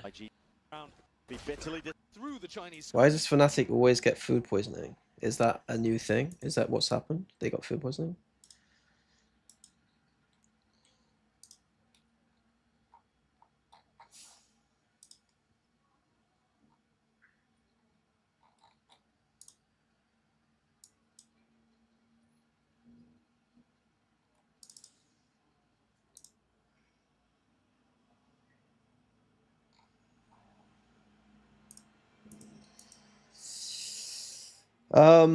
Kayak has food poisoning.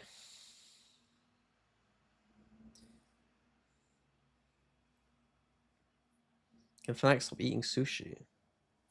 I don't think they eat sushi, bro. It's really frustrating, though. I'm not gonna lie. It's really frustrating because we were one of the only teams that actually took the rules seriously. And, like, actually had pretty good, like... We were pretty good with shit. And then we get it all the time and people just, like, say, oh, licking doorknobs. It's like, bro, I'm watching these teams walking around with no fucking mask during COVID.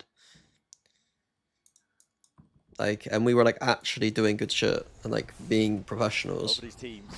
So it was, it's a little bit annoying. And that's an early exit for Raga in the round. Tried to take a fight, hoping his hand was still hot. G2 were doing good stuff. XLG got unlucky not to win more rounds. It's a defense. It's an attack sided map in general. I would say that G2's comp is like leaning a little bit defense though, a little bit more towards the defense, but ultimately it's still an attack sided map. I think. If three bomb site attack side with this comp, like the XX shouldn't be amazing with this comp. But because there's 3 sites to choose from and they have like a comp that like allows you to explore different areas, as soon as they get to post plant, they've got a Viper Orb. It should be pretty good on attack if they can find the openings on sites. Slow down.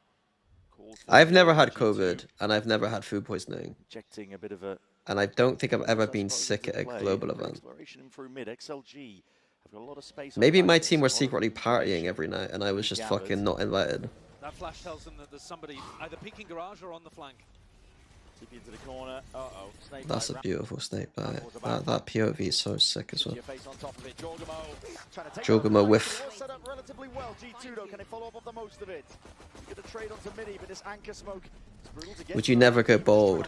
I shaved my hair during COVID and it did not look good. But I didn't take a picture. Up towards heaven and happy way. Just poking his head out. It's why at the first Reykjavik, like my hair is always a bit weird, but the first Reykjavik event, my hair looks especially bad because their hair was just my hair growing out from being bald. How do you block this off? Just has to be the double hold as they reclaim it, retrieve it. What's my skull shape like? I can't remember, to be honest with you. Yeah, and I think Happy Way missed his timing to have influence in this round. Could have potentially done it, but Basically, the way I judged my attractiveness levels was like if the way that my flatmate would treat me at the time. Like I think she saw me bald and kind of winced a little bit, maybe. Whereas like if she like looked at me like a reasonable human being, I'd be like, okay, I'd probably look okay. She didn't wince, but she, you know when like you can kind of tell that there's an awkward energy in the room. Like I could kind of tell. Like I'm trying to play it casual, like yeah, I've got no hair. Hey, how are you doing? I got no hair.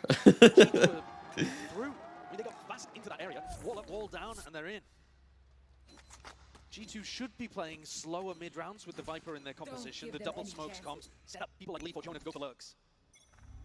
You know, it's rough when like someone goes like, "Oh, you've had a haircut," not, "Hey, I like your hair." Like it's like one of those reactions, you know. Like this one. It's like, yeah, I have had a haircut. Thanks for noticing. Great. Stave off most of the aggression, though, that XLG were going for on that eco. It's a Bucky and a Marshall being brought into this one. So there's danger in The aggression. but XLG are going to be wanting to force fights like this one. Jones going to be dropped down. It's anti-eco. We don't need to talk this round. I will watch, but I'm not going to The talk. Bucky and a Marshall being brought into this one. So there's danger in long-range angles and somewhere close, although Happyway's actually playing the Bucky. I've never seen Over this. towards A-long. Yeah. Really bizarre. But it's also not an area that G2 are currently exploring. All eyes Viva, but he Okay. be onto Viva and Coconut to see if they can clear the way. Viva, a bit of supplementary there with a spam. He needed to defend the sliders of corners, and Leaf is catching a timing. You can hear it, the footsteps. Raga was anticipating it, and there's to get a run on though. Try and put a stop to this here. Auto towards a oh my god! Lit up like come back in. It's going to be tough. Alongside the dart, Paranoia, hold on, trenches down into the open! You gotta try and land the play, G well, waiting for the game to come to them, and Easy peasy. Which they should be able to, because they only forced Bucky. They've actually chunked away at G2's economy a little bit. But this is now going to be a must-win round for them. G2 are coming in with double stingers. How different did G2 look compared to when they played PaperX? The comps they played against PaperX, especially the Lotus comp, was just kind of ass. The split comp was fine, but like it's not the kind of cool stuff they're running on Icebox or Haven. Like they're not running like stuff that they're not running optimal stuff on split. They're running like okay, and Lotus was just bad. Like their compositional theory on these two maps is for a team that I think should be the best in the world, and the reasons they're the best in the world is partly due to their strategic dominance. I think that today's maps so much more interesting. To be clear, they can't hear Josh in that moment. But I think they are shaky on Haven because they've always been shaky on Haven. hard when you're a coach not to vocalize what you're thinking. Here's that stun like I'm talking about. XLG's comp is better for... Here is where I hope that Josh is okay with me making comments, because I am listening for casting too. A lobby control. There's this part in the game where Josh starts talking about A lobby control now. But I would almost be trying to frame it like, well, they could do this stun all they want, but ultimately there's a fucking wall in the way, so who cares? Like, this team cannot take A lobby control. They do not have the better A lobby control because there's a Viper wall. Like, traditionally, without the Viper wall being there, sure, you stun in, you get the lobby control. But this wall just goes up, and then you've lost lobby control. So, like, I think I'd be framing it slightly differently. But he is traded. Yeah, so best case Does that make sense? Like, the breach stun would usually come in here. We'd get people, like, aggressive lines. But we can't do that because these aggressive lines just don't work because Viper wall. Just going 1-for-1, and I'm not sure that that's enough in a round like this. But do they turn on the wall every round? They should be, yeah. G2 slow things down. XLG take the response. Or they don't. Okay, counterpoint. They don't even need to turn the wall on every round.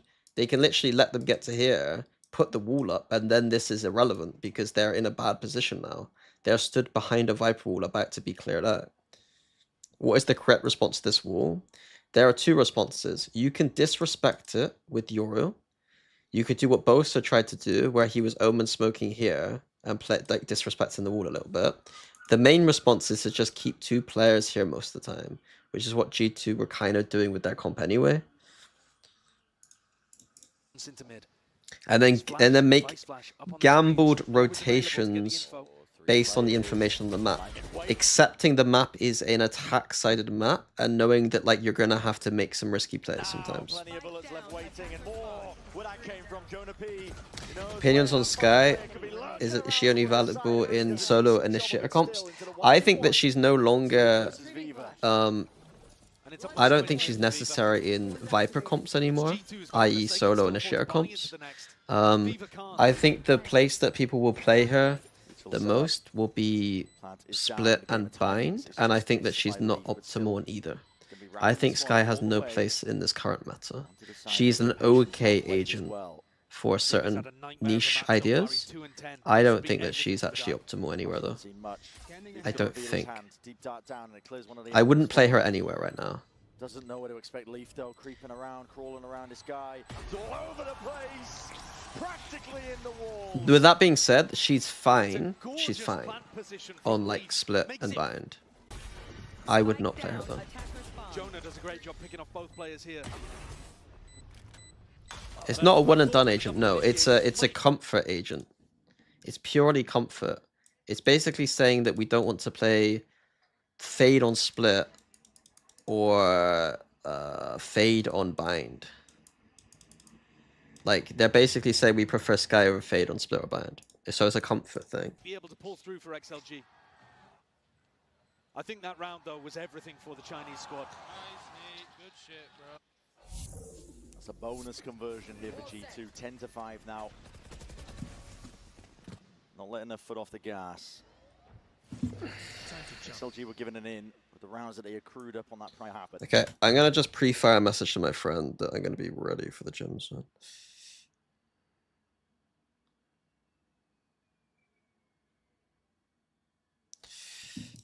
G2 here.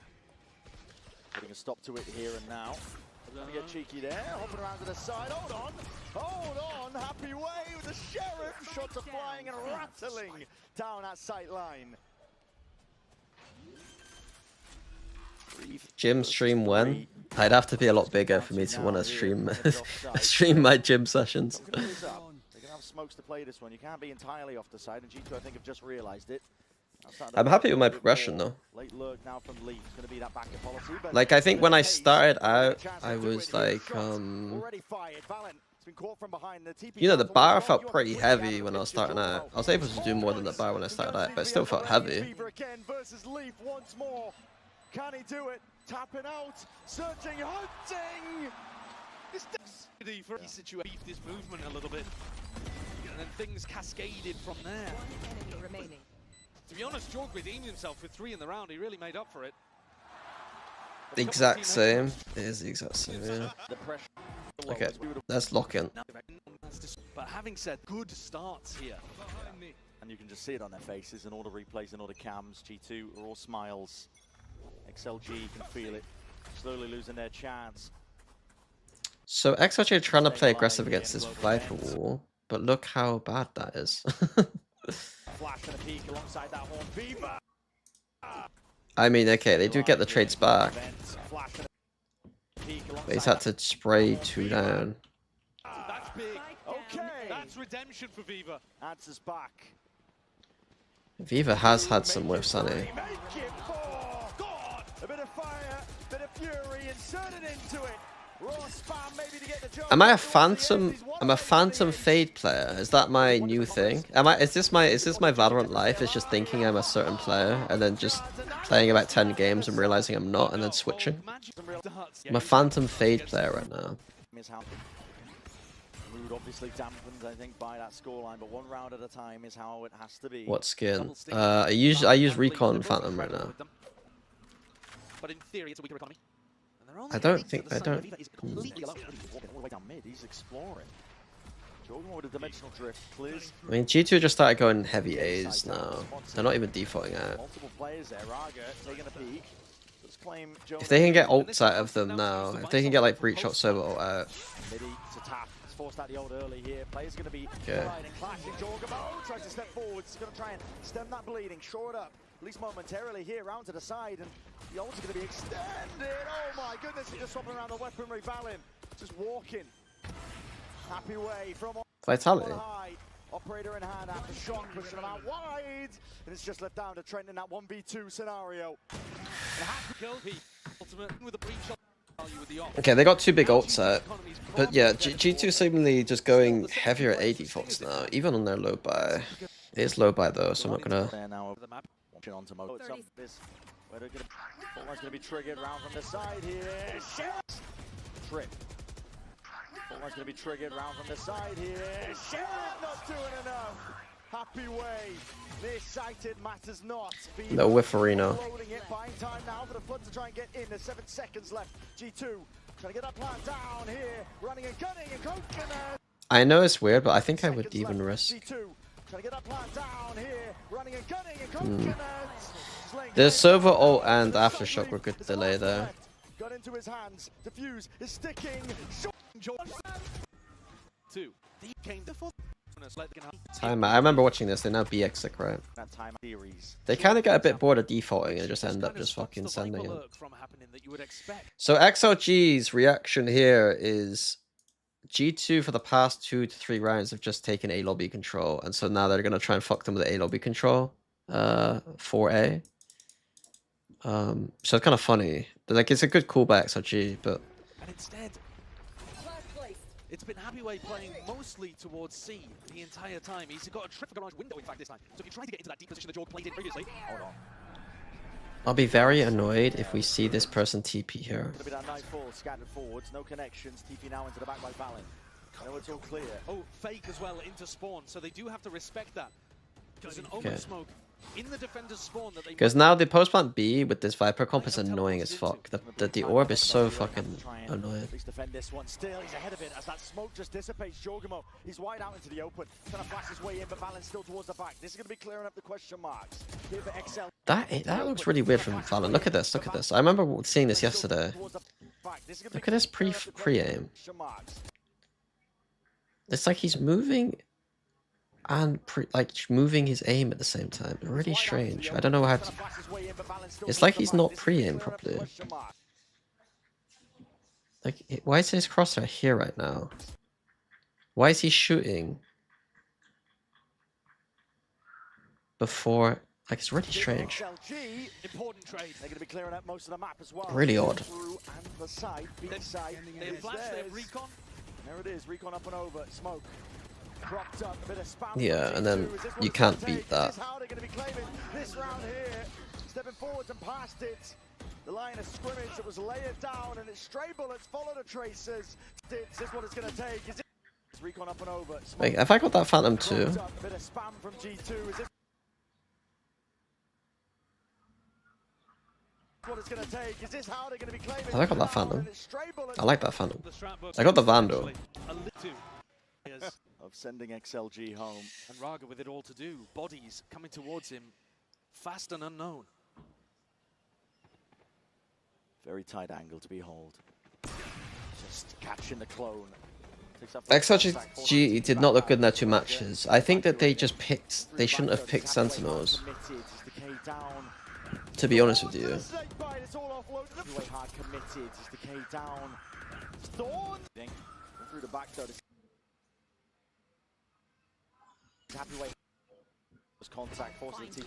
The orb, oh, that's what we saw Gen G do too. Remember that we waterviewed that. The orb into the nanos, it was, I think. Yeah. G2 are kind of getting away with some of these faster rounds. All this A conditioning meant that, like, XRG fucked up because they're playing too heavy on A. Like, they don't need to be heavy on A at all. Like, there's no point. They cannot let the other sites go down and have orb in post plant. Yeah. Look, I'm on. I made the cut, guys. I made the cut. I actually kind of want to play. I'm gonna play a deathmatch. You guys could go away if you want to. I'm kind of bored. I just want to play a deathmatch. I'm gonna end the stream basically now. But I'm gonna play some deathmatch whilst I wait for my friend. I'm not going to Fnatic VOD review now. Like I said earlier, like I will flame them because it'll be. I want to wait till I can flame them for all the stupid shit they're doing, but I can't do that now because PaperX might have to play Fnatic in their next game, so I can't flame them. If that makes sense. Run ads. Should I run? Are you telling me to run ads? Will I fame PaperX after the event? I could be a. Let me think. Clean your desktop. What is this? This is a beautiful desktop. This is a beautiful desktop. This is beautiful. Beautiful. Windows 11. I don't even know what Windows 11 is.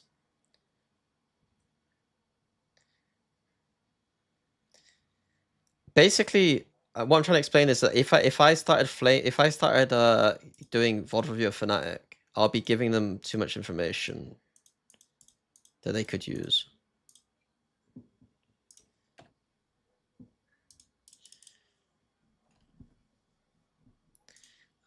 Whereas when I VOD review like G2 there, like I wasn't really going into the weeds with some of the stuff.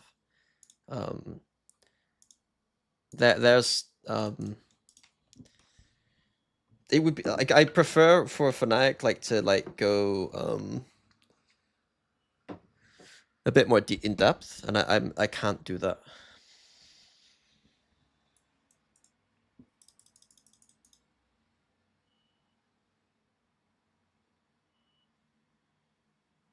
I don't mind this. I don't mind this.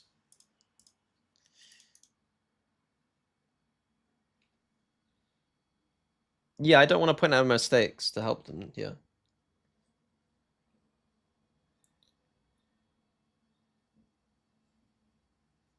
Fade. We're locking in Fade TDM. We're getting used to the skins.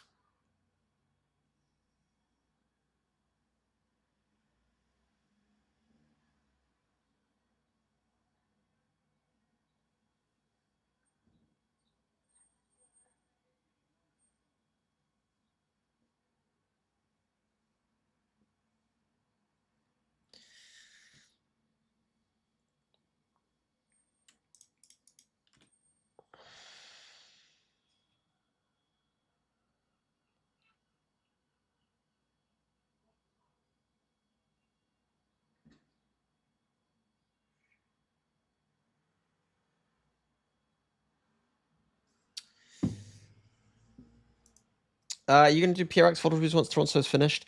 So how do I explain? Once Toronto is finished, I will probably, hopefully, still be able to do some photo reviews of teams. Yes.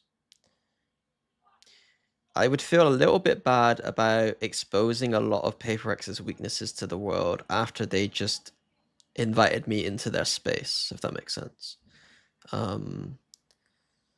So I might not be. I'd have to think about the ways I conducted a VOD review on stream from PaperX. They get the privilege of me not wanting to flame them publicly now. At least on my stream in detail. On broadcast, of course, I would literally flame the fuck out of them. You know what I mean? Like that's kind of my job there.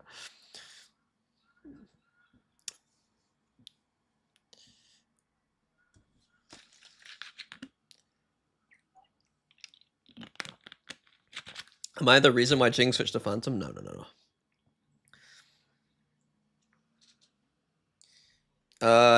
Will I stay with PaperX after Toronto? Probably not. I have to have a discussion with them, but I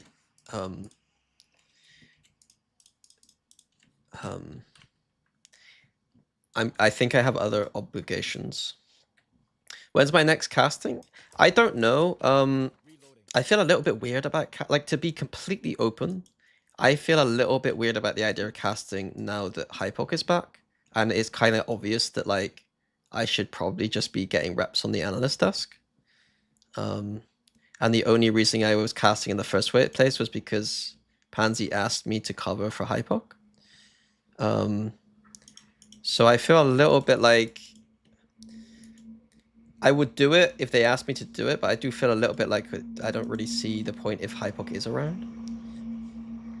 But I do think that for my career in the future, like being able to be flexible on broadcast is obviously kind of good.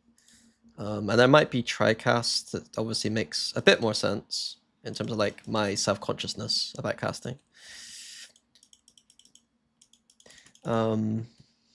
Is there no game send? Sorry.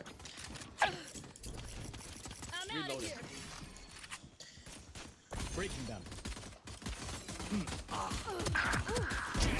Nice.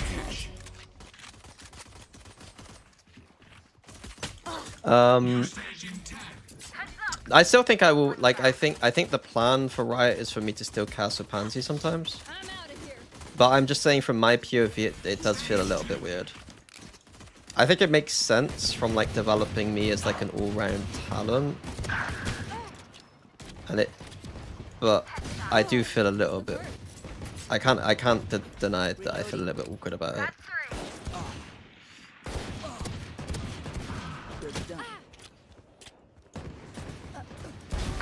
Show me a target.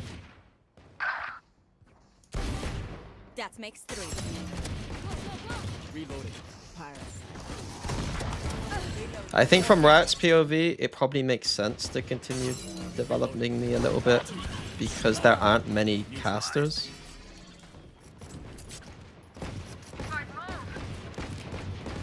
Boom. Reloading. Reloading. Shot 3. Reloading. And I guess like Hypox always gonna be good, you know what I mean?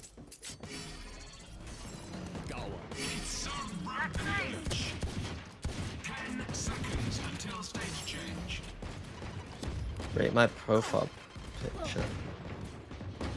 Why is it just F and S? Guys, I don't think you understand what I'm trying to say. The caster's no better than Riot. It's not. Obviously, I'm not going to go into details about stuff like that. I don't think you guys are.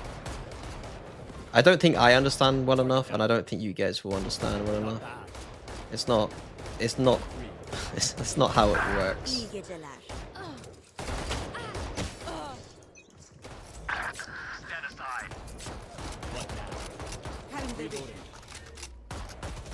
Yeah, I think Kim's probably the best person to talk about that. What Sarah's saying. There's lots of things that like casters probably like recently, you know, they mixed up duos for one event, right? I don't think any of the casters really wanted to do that necessarily. But like Riot wanted to try it, you know? Like it's not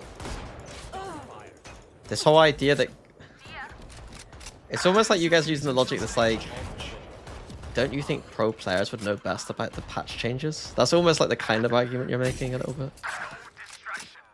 Final stage. Enemy down. Get lost.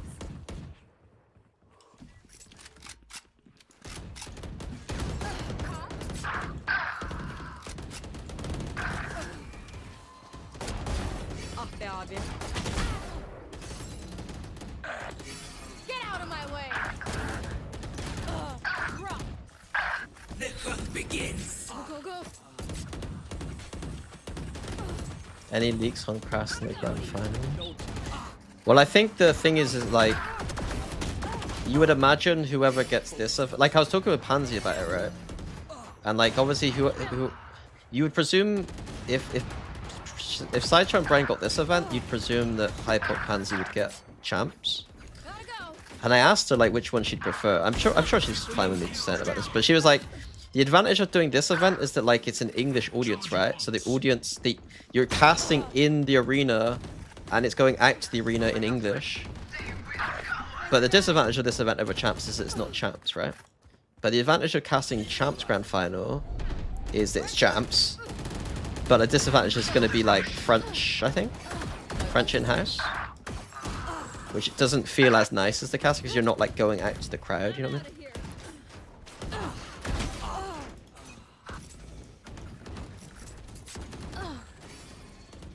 I'll find you. I'm not sure which one I'd prefer though.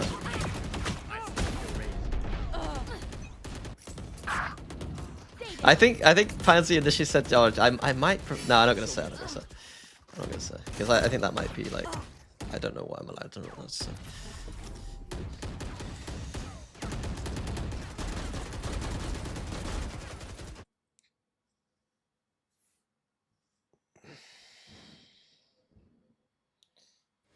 It's not that big. It's just I don't want to speak out of turn about like stuff. You know, I'm sure she was here. She would openly discuss it, but it's not really my place to say stuff. You know what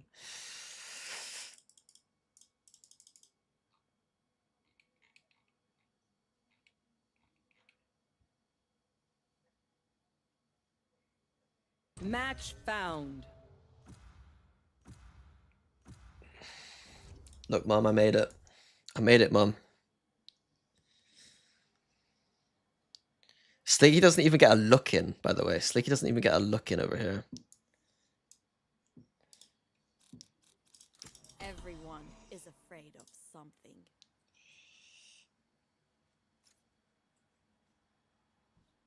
I have watched RRQ. No, I have not. No, I'm not gonna do it. Until after the event.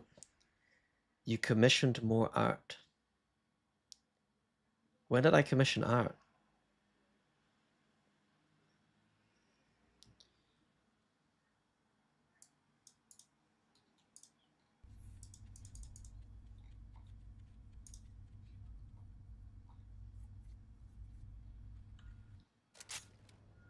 All your smarts, all your technology, and you never saw this coming, did you?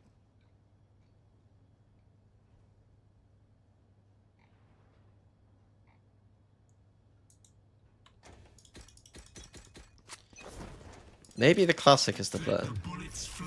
This range is not, but I'm gonna give classic a go. Bro, my sense is so low. Where are you? Enemy kill. It feels so low now. What did I change it to? I changed it to. Bro, where's my sense? 0.7. It's gone down from 1 to 0.7.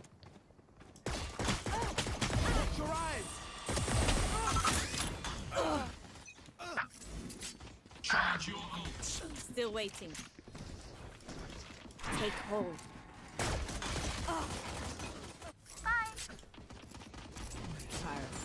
Reloaded. Party's over.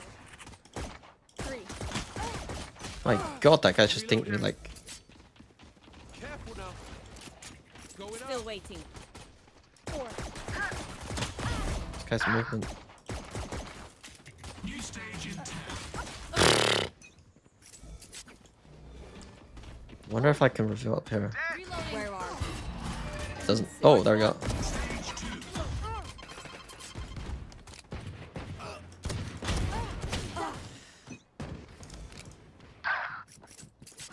TDM maps suck in general.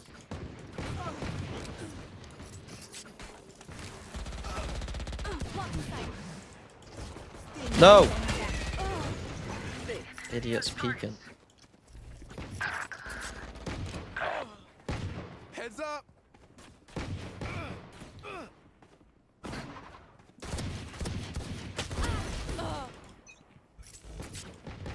Rain is down. Ultimate orb spawning.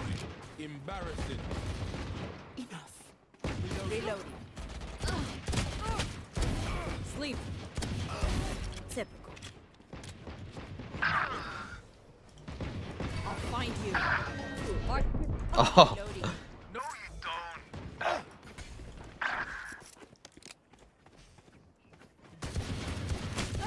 bro. That wrist flick, man. I deserved that just for how quick I was moving my wrist. Enemy kill. Going up. Okay. Why am I dead all the time? Bam. Get back. Lock in sight. I felt like I deserved that last one. Die. Bro. Lucy. Fucking moving. Eagle. TDM sucks, man. We should be able to duel straight away. Just give me a duel right now. Give me a duel. Where are you? Marked one. Instead of this shit where like we just swing out on a wall and they're already facing you, so they got the advantage. Get back. Get out of my way. That makes three. Resource. Take hold. Reloading. Look at that, double assist for that. Nice. Still waiting. Bring them down. Enemies are having a nightmare. Go on then. Oh, they're fucking hiding, man. Let's start practicing the Phantom.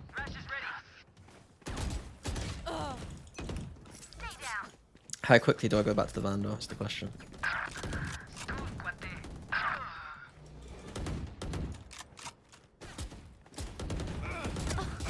Enemy down. I'll find you.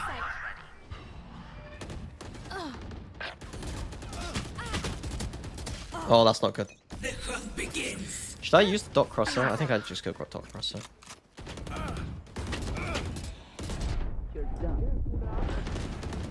Party's over.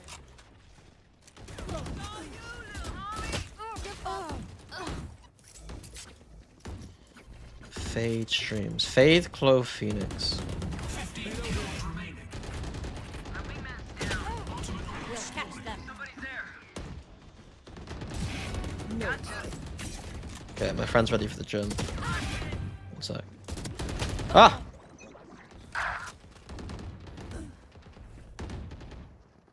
Watch your eyes.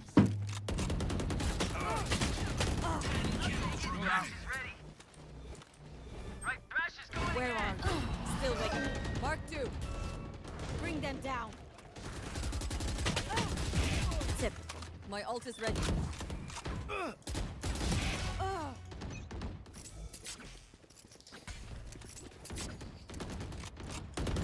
Yeah, you missed the VOD review. Sleep. You missed the VOD review. I'm warming up for post Toronto. Right, that's it. I'll be back later for co-streaming PaperX. There's gonna be a little surprise. I've been asked to do something today. So I'll be here a little bit earlier than the PaperX game, I think. Yeah. Who am I giving a raid?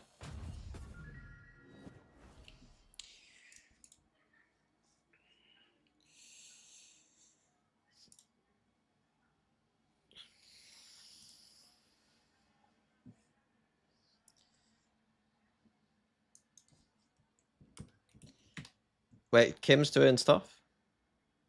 Is Kim streaming? Okay, I'll write to Kim. Alright, catch you guys in a bit. I'll be back later. I don't know what time, but I'll be back later.